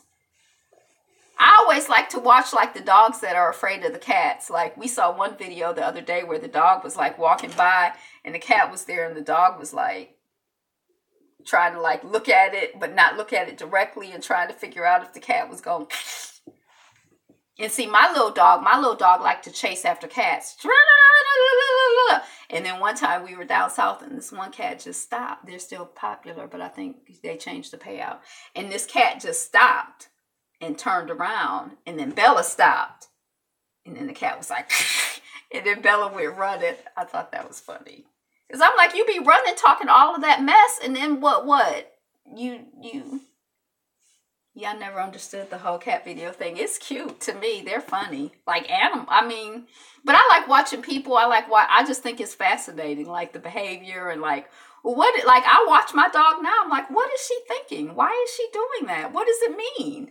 Like here recently in the last month, she has this toy somebody gave her for Christmas 2 years ago. It's not a new toy. When she first got it, she would play with it a little bit. And now all of a sudden she carries it when she's going to lay someplace. She'll usually go and get her toy and carry it with her and lay over it. And I don't know if it's because the person who gave it to her hasn't been around. She used to come like every week and bring her treats and stuff, and she hasn't been around now. We haven't seen her for months. So I'm like, I think Bella is missing her friend. I don't know. I don't know. But I think it's fascinating. I have theories. I'm like, I think this is what's going on. And that's with me with people too. But anyway, Atlanta, he's like on the show. He don't know if it's brilliant. He don't know if it's crazy. He thinks it's both. He thinks it's all of that. None of that. My dog wants to play now. Putty tat. Putty cat. So anyway, are you watching Atlanta? Have you seen it? It's really interesting, especially when I see how Childish Gambino, Donald Glover, when the people canceled his show, the one who posted the little girl watching her father come home. Yeah, some of those videos are just fascinating. I can't remember, but there's a whole bunch where the children are like excited, or that's probably what that one was. And it's so sweet, and it's like, it's nice to see. But I'm especially more interested in Atlanta and Donald Glover now that I've seen him, when the people canceled his show and said they didn't like the direction he was going with his Marvel comic, whatever he was doing for them. And then they say, well, we think, we're parting ways because we don't think he has time or whatever. And he like, I got time. I got time to write a petty script that says you're racist. I'm like, go ahead, crazy Donald Glover. So, yeah, I like Atlanta. I'm about to go. I don't know when I'm going to get to it, but I hope I'm going to get to it today. Brooklyn boy terrified after seeing NYPD gun down Saheed Vassell. I thought someone might shoot me. That's what the little boy says.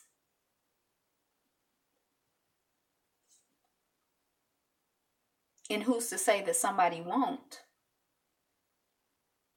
And how many other people saw that who felt the same way? And who's to say that someone won't? And if somebody shoots you down, no matter what happens, you've been shot. Yeah, I thought it was sad. But now that I hear myself talking, I'm like back in my loop, and I'm leaving this loop alone. So, yeah, just prayers out to him and prayers out to all of us that we can know and we can understand and we can connect with the fact that one, we not gonna be alive forever, so it ain't no sense in being, I mean, it may be, we can it's just not gonna last forever, this life. So we just got to do, what we can do, the best way that we can, and try to be at peace with it, and pray, prayers out to him and prayers out to all of us. And that's what I think, I think that's part of, like, when we talk about shock and awe, or when I talk about it, I'm the only one that talks about it, but that's part of the design, right? So that we feel terrified and feel like, oh my gosh, someone is going to do that to me. Someone's going to do that to my child. Someone's going to do that to my father. And it kind of, it kind of makes you feel a certain way, and that certain kind of way is not good, yeah.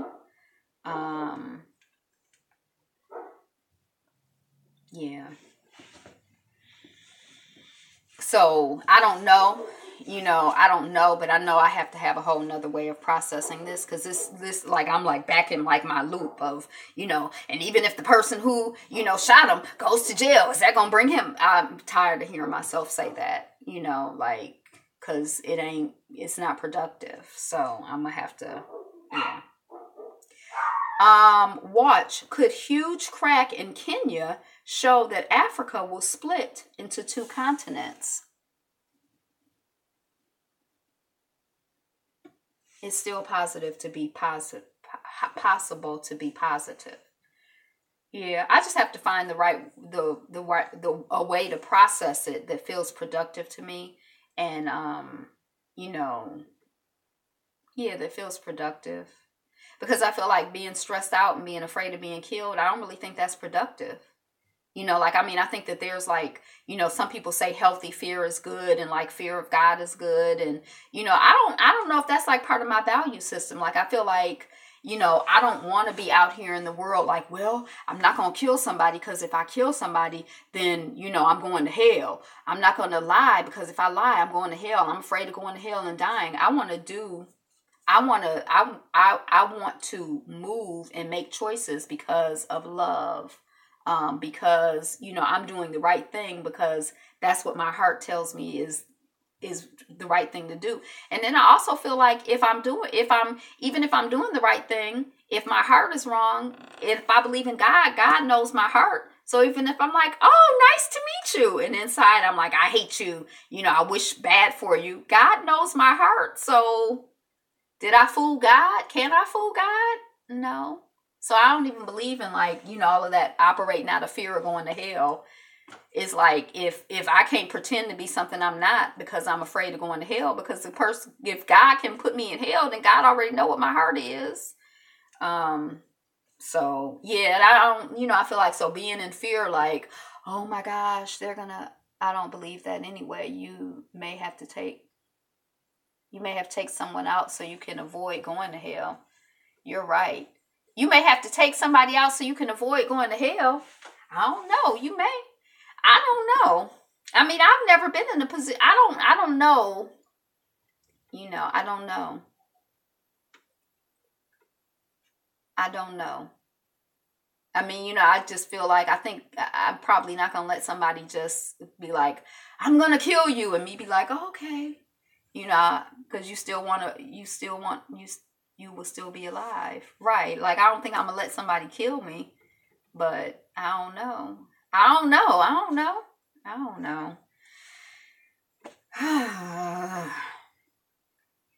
It's amazing, I think, as a Black person, how much, or me as a Black person, how much I think about, like, life and death. And, and I think, like, not only just life and death as in, like, your literal life, but follow the law and walk in liberty. Follow the law of God and walk in liberty, be free. Like, when my time comes, my time comes. But, like, not only fear of death of your body, but, like, fear of, like, because, when someone takes your livelihood, that's like taking your life. Or, like that afraidness of not being able to survive. I try not to, but I think I do, I don't know. I don't know. Everyone should have the ability to defend themselves if it would come to that. Yeah. Yeah. But you know, like in these movies, this is what okay, so like in these movies, you know, like the like if you we talked about this like probably about 2 or 3 months ago, but there's this movie called like The Perfect Guy or something like that.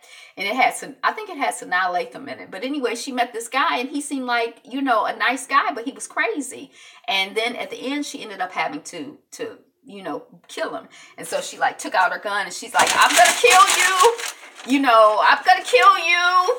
And she didn't kill him. And it's like, that's always in those movies. It's kind of like when it comes down to it, you know, like you are defending yourself. And it was like clear at that point that she needed to kill him. That movie cracked you up. No, it was awful because he seemed so...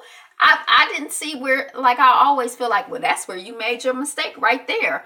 By the time that man when the guy came out to the car and was like, that's a nice car, and he was flirting with her, and that guy yoked him up, and my sister used to say, if they can take away your joy, then they can take away everything else. Yep. It's true. It's true. It's true. It's like, and I feel like it's a practice of what we focus on. Did she survive? I think she survived. I know, like, pull the trigger. And that's how, you know, it's like in all of these movies, the people, even in other movies, the bad guy is like, I'm going to kill you and I'm going to shoot you and then I'm going to rape your wife or whatever. And I'm like, why are they talking all that stuff? Just shoot, you know, like, but I mean, I know for the movie it's dramatic, but I hope that if it came down to it and I was like fighting for my life, that I would just be like, boom. And, you know, but I think even in your heart, you're like, I think I have to kill this person. You're like trying to talk yourself into, you know, but I hope I don't ever have to come down to it. Yeah, I forget. I thought it was something funny. I thought I was some story, but I forgot now.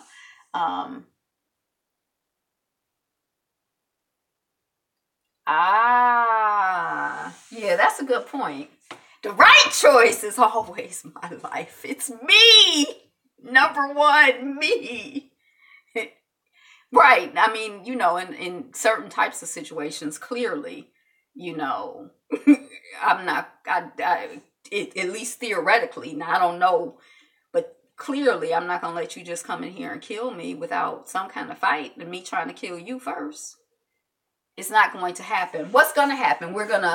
Let's talk about what's going to happen. We're going to not fight. We're going to be fighting to build what we love. We are fighting to build what we love. We're building wonderful communities. We're raising wonderful children who are doing what they're called to do in their hearts and in their souls. They're doing their assignment from God. Join in. Let's switch to vibration. What we gonna do? What we doing? So could there be a huge crack in Kenya that could separate the African continent? That's deep to me. Because in my head, it's like, well, the African continent is like one continent. It's like, it's one.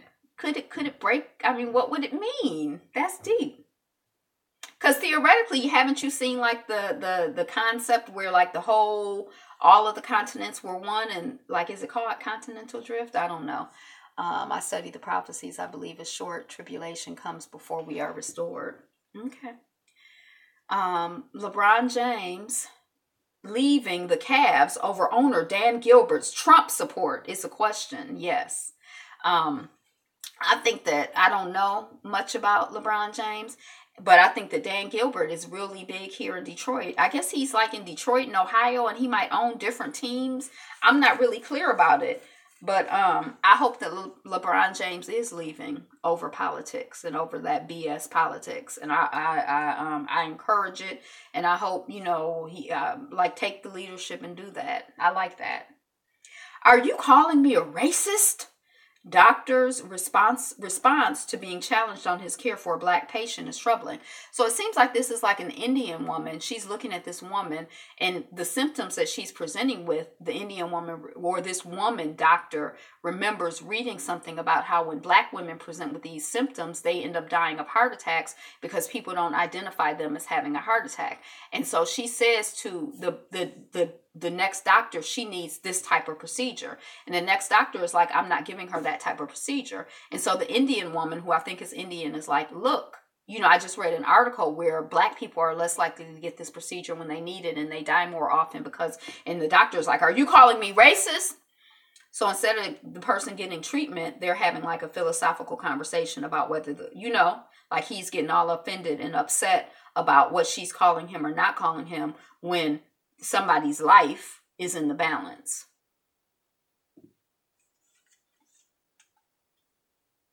Not that I really truly believe that, our lives are in the hands of other people, because I really don't, but, I thought it was troubling too. China Sperm Bank demands Communist Party loyalty from donors. So I love the language that they use too. Like you talking about a sperm bank. I wish I had this up and ready to go because it's quick. They said, a statement from the hospital said that men must have favorable political qualities. That wasn't the language. There was something else. But anyway, the idea is, like people go to sperm banks and they like, I want somebody who is, looks this way or has this kind of education. And the Communist Party, the sperm bank is like, I want people whose ideology is in alignment with mine. Because ideology and our beliefs and our values are even in the sperm. And, even in that, and do we believe that's true?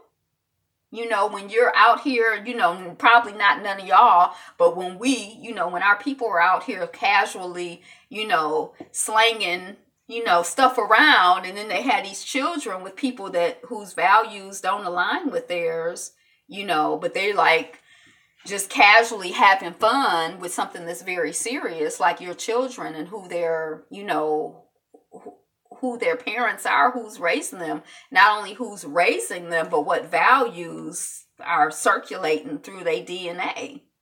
Do you think that values circulate through DNA? They say that part of, our enslavement and part of like the maintenance of that was instilling fear in women, genetic memory. Yeah, I couldn't quite pull up the term. It's actually been proven. Right.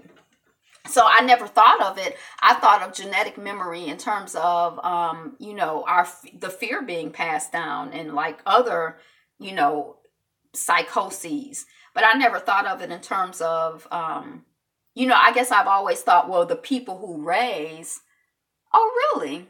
She's one that does post-traumatic slave disorder. Is that Joy?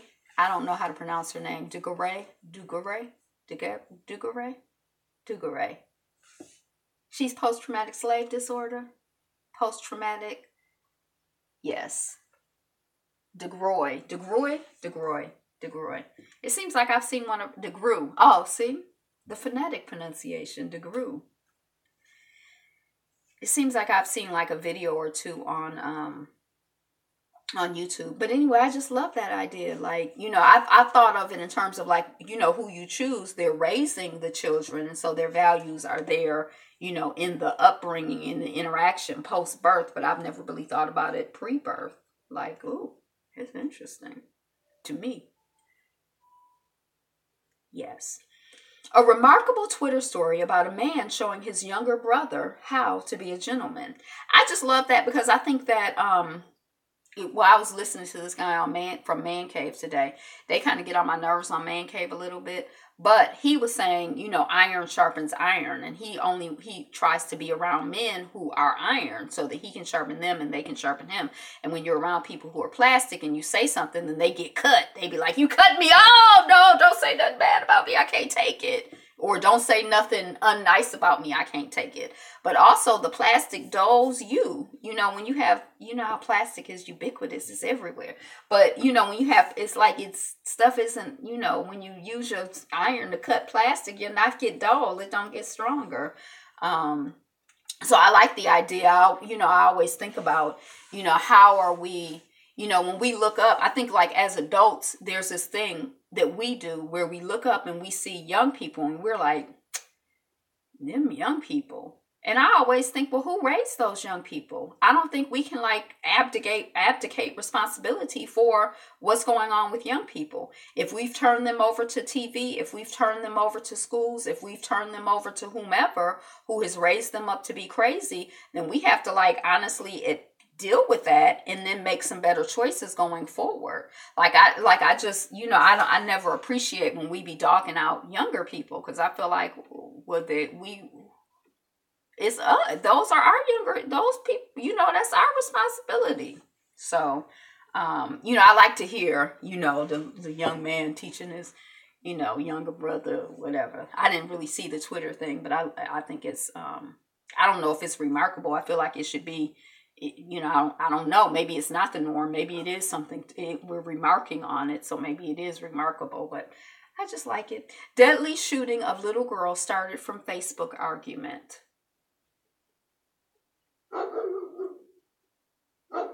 I don't even know what the story is. But it's coming off of the griot. So rest in peace to the little girl and her family and community.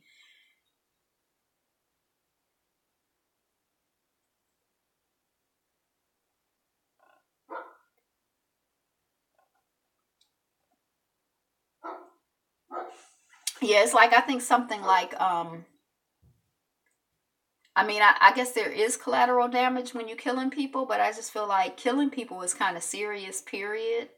And like, to just be accidentally killing people and accidentally killing little kids, like, yeah, it's kind of, it's disturbing. It just seems like so wasteful. I guess I feel like,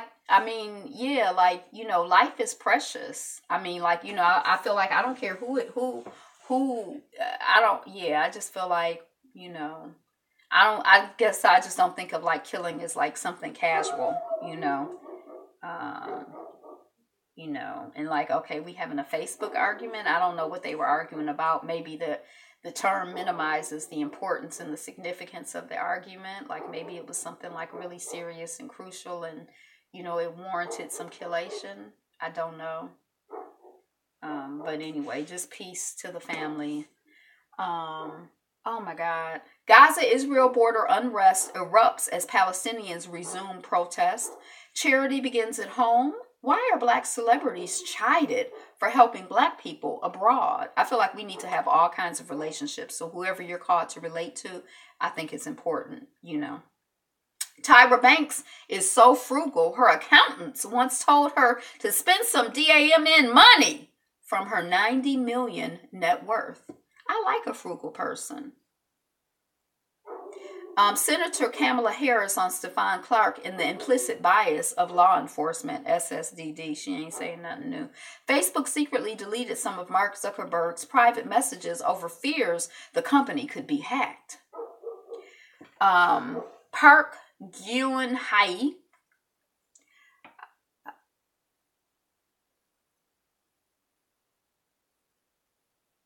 the mother should be in prison, so the mother was involved with it too.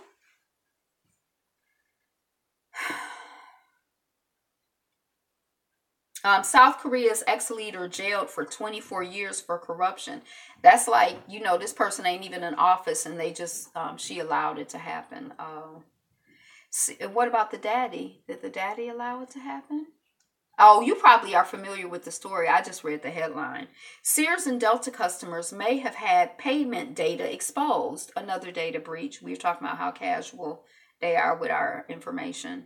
Florida parents furious at school for protecting teacher who's forcing students to play slave game.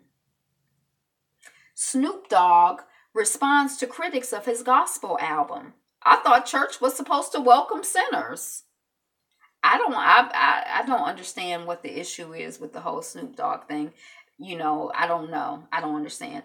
5 things we know about the discovery of the CDC employee, Dr. Timothy Cunningham. So you guys probably found out that his body was found in water, in a river, in an ocean, in a lake. His body was found in water, and it seems like he's basically been there since we've been looking for him. I haven't personally, but since there was like an alert out to find him. And, I haven't read any of the stories. He had his mind on his Bible and his Bible on his mind. Oh, Snoop Dogg. Got my mind on my Bible and my Bible on my mind. But I feel like I don't even want to, because that's not my church. I don't know. I agree with him. I would think that you would, Yeah, I don't know. So I don't know what the 5 things are. I haven't really read any articles or heard any stories about Dr. Timothy Cunningham. So I guess that it's some solace perhaps for his family to know that he did make his transition and that he's not out there. The impression that I got, they were like, oh, he didn't get the promotion he wanted to get, and then now I'm hearing that he actually did get a promotion earlier than he thought he was going to get. I don't know if somebody was buying him off because he was the one that was out here saying the flu shot causes the flu, or maybe he said it to the wrong. I don't know what's going on, but I hope that it's a comfort to his family, and I feel like if somebody did try to get rid of him because he was speaking the truth, or what he thought was the truth, or what I think is the truth, then I hope that I don't really care about them, but I hope that we know and understand that you can't kill the truth, So, what's true is true, and truth rises to, you can't kill the truth. Yeah, you were pretty sure he was dead, but you were holding out hope. Yeah.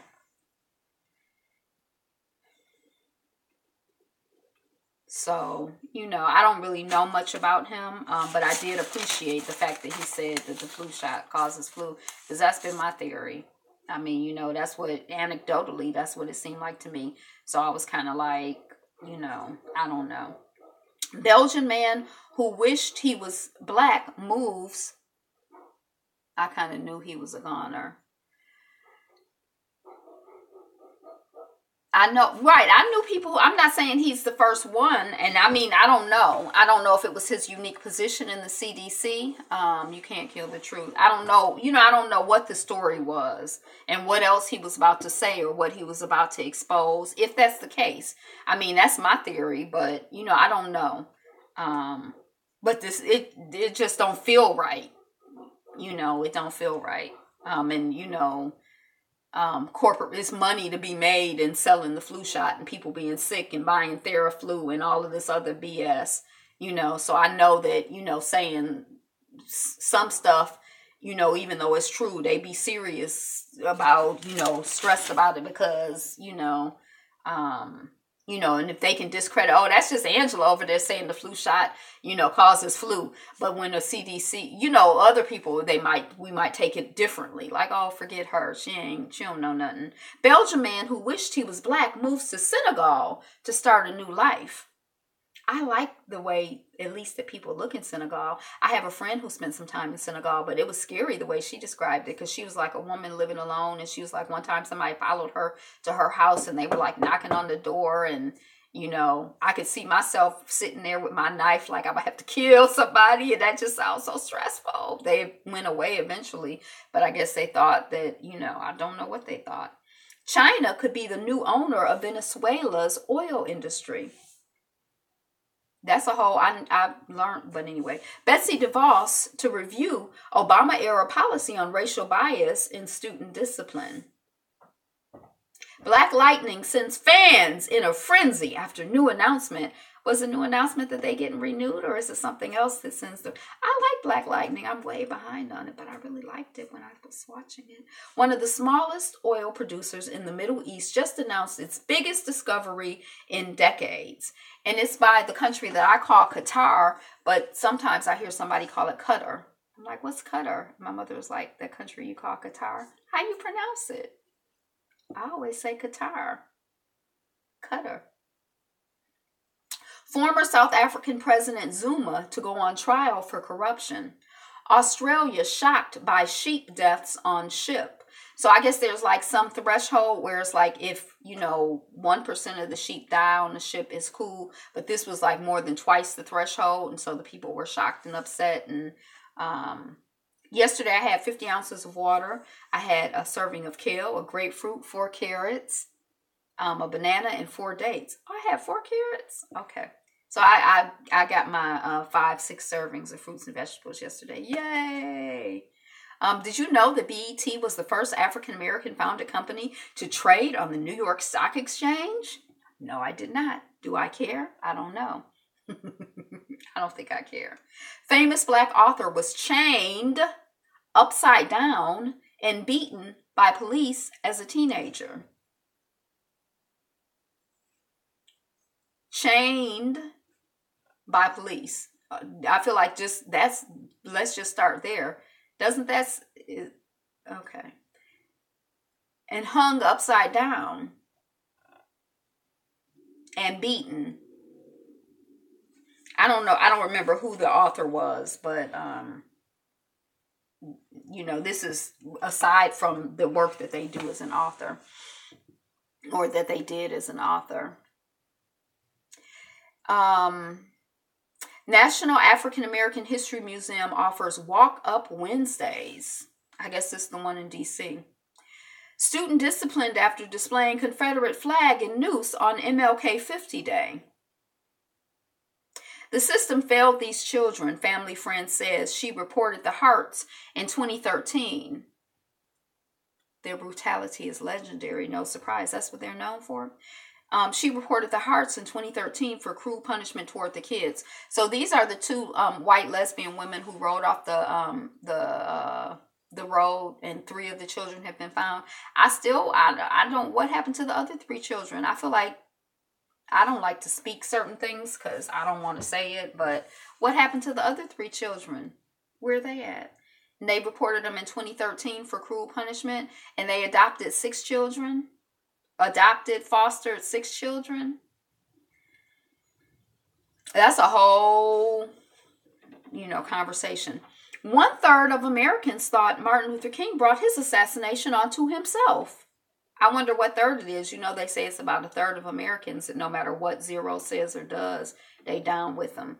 NASA may use swarms of robotic bees to study Mars. Real Housewives of New York star Luann de Lesseps faces backlash for blackface costume. She was doing Diana Ross, and when I saw the picture, now the headline, I'm like, what? But when I saw the picture, I couldn't even tell that she had on makeup darker than her usual. Well, I don't know if the tide carried them out, but rest in peace to the children. And, I'm really sorry if they were living miserable, distressing lives. And for any children who are living, and people who are living miserable and depressing lives, just prayers out. And, may we all be happy. May we all be increasingly connected to the love, peace, and happiness that fills and surrounds us. And may we share our love, peace, and happiness with everybody that we come in contact with, whether it's in person or virtually, or when we think of them. Let's raise the vibration. So I don't know. That's okay. Heavy sentences for Vietnam activists. Decomposing body found in Chattahoochee River. The Chattahoochee River identified as missing CDC employee Dr. Timothy Cunningham. Carles Puigdemont freed on bail by German court. This is the guy who I've been following from Catalonia. I don't know why. It's like becoming a compulsion or something. I don't even know why I care. Why do I care about Catalonia? But I've just been following this story for months now. It's very weird. One of the smallest oil, I need a hobby.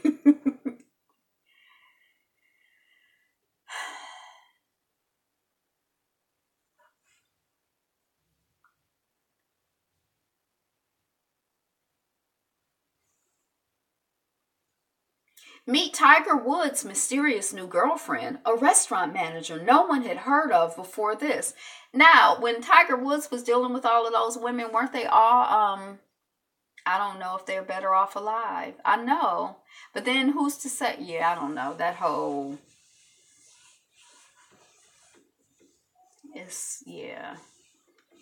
we just have to really, love people when we can, and spread, love, and where there is life, there is hope.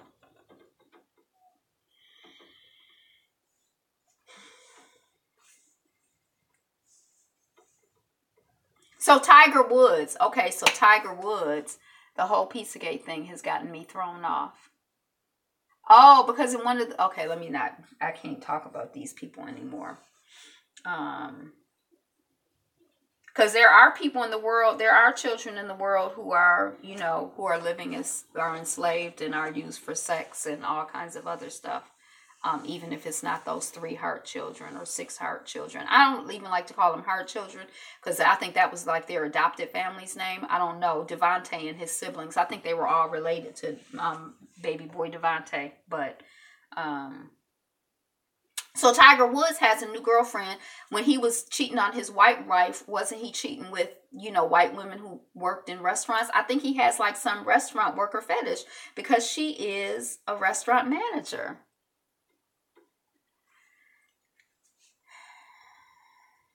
Trevor Noah pokes fun at South Africans complaining about the landmark case. And no, we passed Tiger Woods now. Okay, so, this case of the woman who said the K word, the South African equivalent of the N word 48 times because she crazy. But what I did not know is this. Now, when Nelson Mandela came into power and apartheid was supposedly over, according to what Trevor Noah is saying, and maybe it's just like a punchline, he's like, basically the only thing that white people had to give up, they ain't have to give up their money, they ain't have to give up their land, they ain't have to give up their power. The only thing y'all got to give up is don't be out here using the K word. That's, y'all keep all of the stuff that matters. Or maybe it does, I don't know. Maybe this is like something really significant, like, the power or the ability or the desire to demean and humiliate other people. Like maybe there's like some, maybe if I like, they say when you kill somebody, the first time you kill somebody, like then you start getting a rush and it's like, it's something you can't explain and can't understand unless you kill somebody. So maybe I have to be in the like demeaning people game to like understand like the rush and the excitement and the draw to demean people. You know what I mean? Like maybe I can't relate because I'm not living that life, But imagine someone which is insane. Noah explained the severity of the slur, noting that after the end of apartheid, the only thing white South Africans were stripped of was their ability to use that slur. Yet many racist South Africans still can't help but spew it from time to time. Now, saying it 48 times is not, to me, that's not spewing it. That's like, try to say the N word 48 times. Where you at? Like about 5? Like, who does that? Like, that's like, the government is like, hey, let's move forward. A clean slate. This is Trevor Noah. The only thing we're going to take away is this racist word. And then some white people were like, okay, but I just want one thing. Can I have the racist word back? No, I'm not. Trevor Noah is actually funny. Like when I just said it, it wasn't funny. But because I've heard him, I can imagine him saying it. And it was funny to me when I read it. But when I said it out loud, it didn't really. And what I find funny is that people who are online are like, this is tyranny. This is oppression. Like, what am I supposed to do? I can't even form an actual sentence in that amount of time. Right. But I'm just saying like N-word, N-word, N-word, N-word, N-word, N-word, N-word, N-word, N-word. Like 48 times? That's a lot. So you thought it was a little funny. They're like, this is tyranny. This is oppression. The fact that they can't use the word. Like, what am I supposed to do? And it's like, just don't be racist. Noah continued, drawing a laugh from the crowd. I love it how people make like it's the hardest thing ever. Can I have that word back? Anyway, and I guess I'm trying to understand also like, so funny. Now I feel like you're just making fun of my bad comic timing. But I also kind of feel like I don't know. Like I've heard the word and I've said the word, but I don't know if like the same way that I would never use, or I shouldn't say never, but like I think probably in my whole life I probably said the N word like 10 times, and probably 7 of them have been like in the last year. Okay, you're still laughing. It makes you crazy, yeah. they're crazy anyway. But yeah, that's like above and beyond. That's like, what is wrong with you? I mean, like, I feel like even saying it once is kind of like, what's wrong with you? And then 48 times is like, you're like a stark raving lunatic. Like, I don't even like the word lunatic because it has to do with the moon. And I think that it's like a slur toward women. So I try not to use that word. But, I mean, so Trevor Noah, like, I feel like he's from that cultural context and I'm not. So I know how I feel about the N word. So I don't know if I should even say the K word, even though in my head I know what it is. I'm like, is it just as offensive? I don't really have the context. Because like cracker, people try to equivalent, like put, cracker and N word together. And I know I'm from the United States. Those words ain't even close to, there's not like really any comparison. Like you could call somebody a cracker. I pay little or no attention to white people saying that. I have a major issue with our people using it. I find that deeply offensive. I feel like we're so ignorant. I feel like it depends on I feel like people who have a certain consciousness, for the most part, I never, I feel like a lot of times when I see people behaving in certain ways or hear, I just like, I don't want to say chalk it up to the game, but I just like feel like they're like conscious, like they're not conscious, their consciousness. Like if I see like a 5-year-old, I don't expect a 5-year-old to behave like a 12-year-old. If I see somebody whose consciousness is like, they are barely awake, I don't expect them to act like they have any sense or any, love of self or pride. My expectations for them are like, and then the people who I expect to have some sense, they have some sense. Like, so I guess it doesn't like really deeply offend me. I'm finished with the notes, but, and like, even increasingly, like, I feel like there's this whole, like only black people can say it. And like, I just kind of, all of that stuff makes me tired. And I don't, I'm like, I can't even, because I don't even believe, I do use black and white, but I think that race is a construct. I don't even really believe in race, but then I think the whole world is a construct. So, I guess it just depends on what lines, you're a non-mother effing factor. I don't know what else you said. I just got stuck on non-factor. So that's it. I can't believe I've been down here talking to y'all for like all of this time. What you up to? What y'all got up for today? I'm a little under the weather. I need to like rest and be like, I need to lay out. That's what I really need to do. Because I kind of been running. So I need to just like lay out. But I could read my book. The Debt. Has anybody on this line read The Debt by Randall Robinson? I still haven't finished it. I have the hardest time sometimes with nonfiction. Okay, well, if nobody else has anything to say, you doing anything interesting in your community, in your family? A+ and positive, high vibration. Yeah. So you doing anything? What we doing? How we adding value today? What's the plan? Lion's blood. What is lion's blood? Oh, I never heard of that. Okay. Well, that's it. That's all I got. So, by Stephen Barnes. I'm like blanking now. Stephen Barnes, the name seems vaguely familiar, but I'm like, I can't piece it together. I'm like, my battery is about to die. Okay. Stephen Barnes. I don't know who Stephen Barnes is right now. It'll probably come to me in a second. But thank you so much for being here, all of you. Thank you for, your comments during the stream, your comments after the stream, for liking, sharing, commenting. I think I got 7 shares last month. Oh. I read a teen book where black people took over, like it was like still in America, but the black people ended up taking over at some point. And so it was like supposed to be like reverse, like, if you were dark skinned, you were at the top of the but it was still hierarchical. So it was like,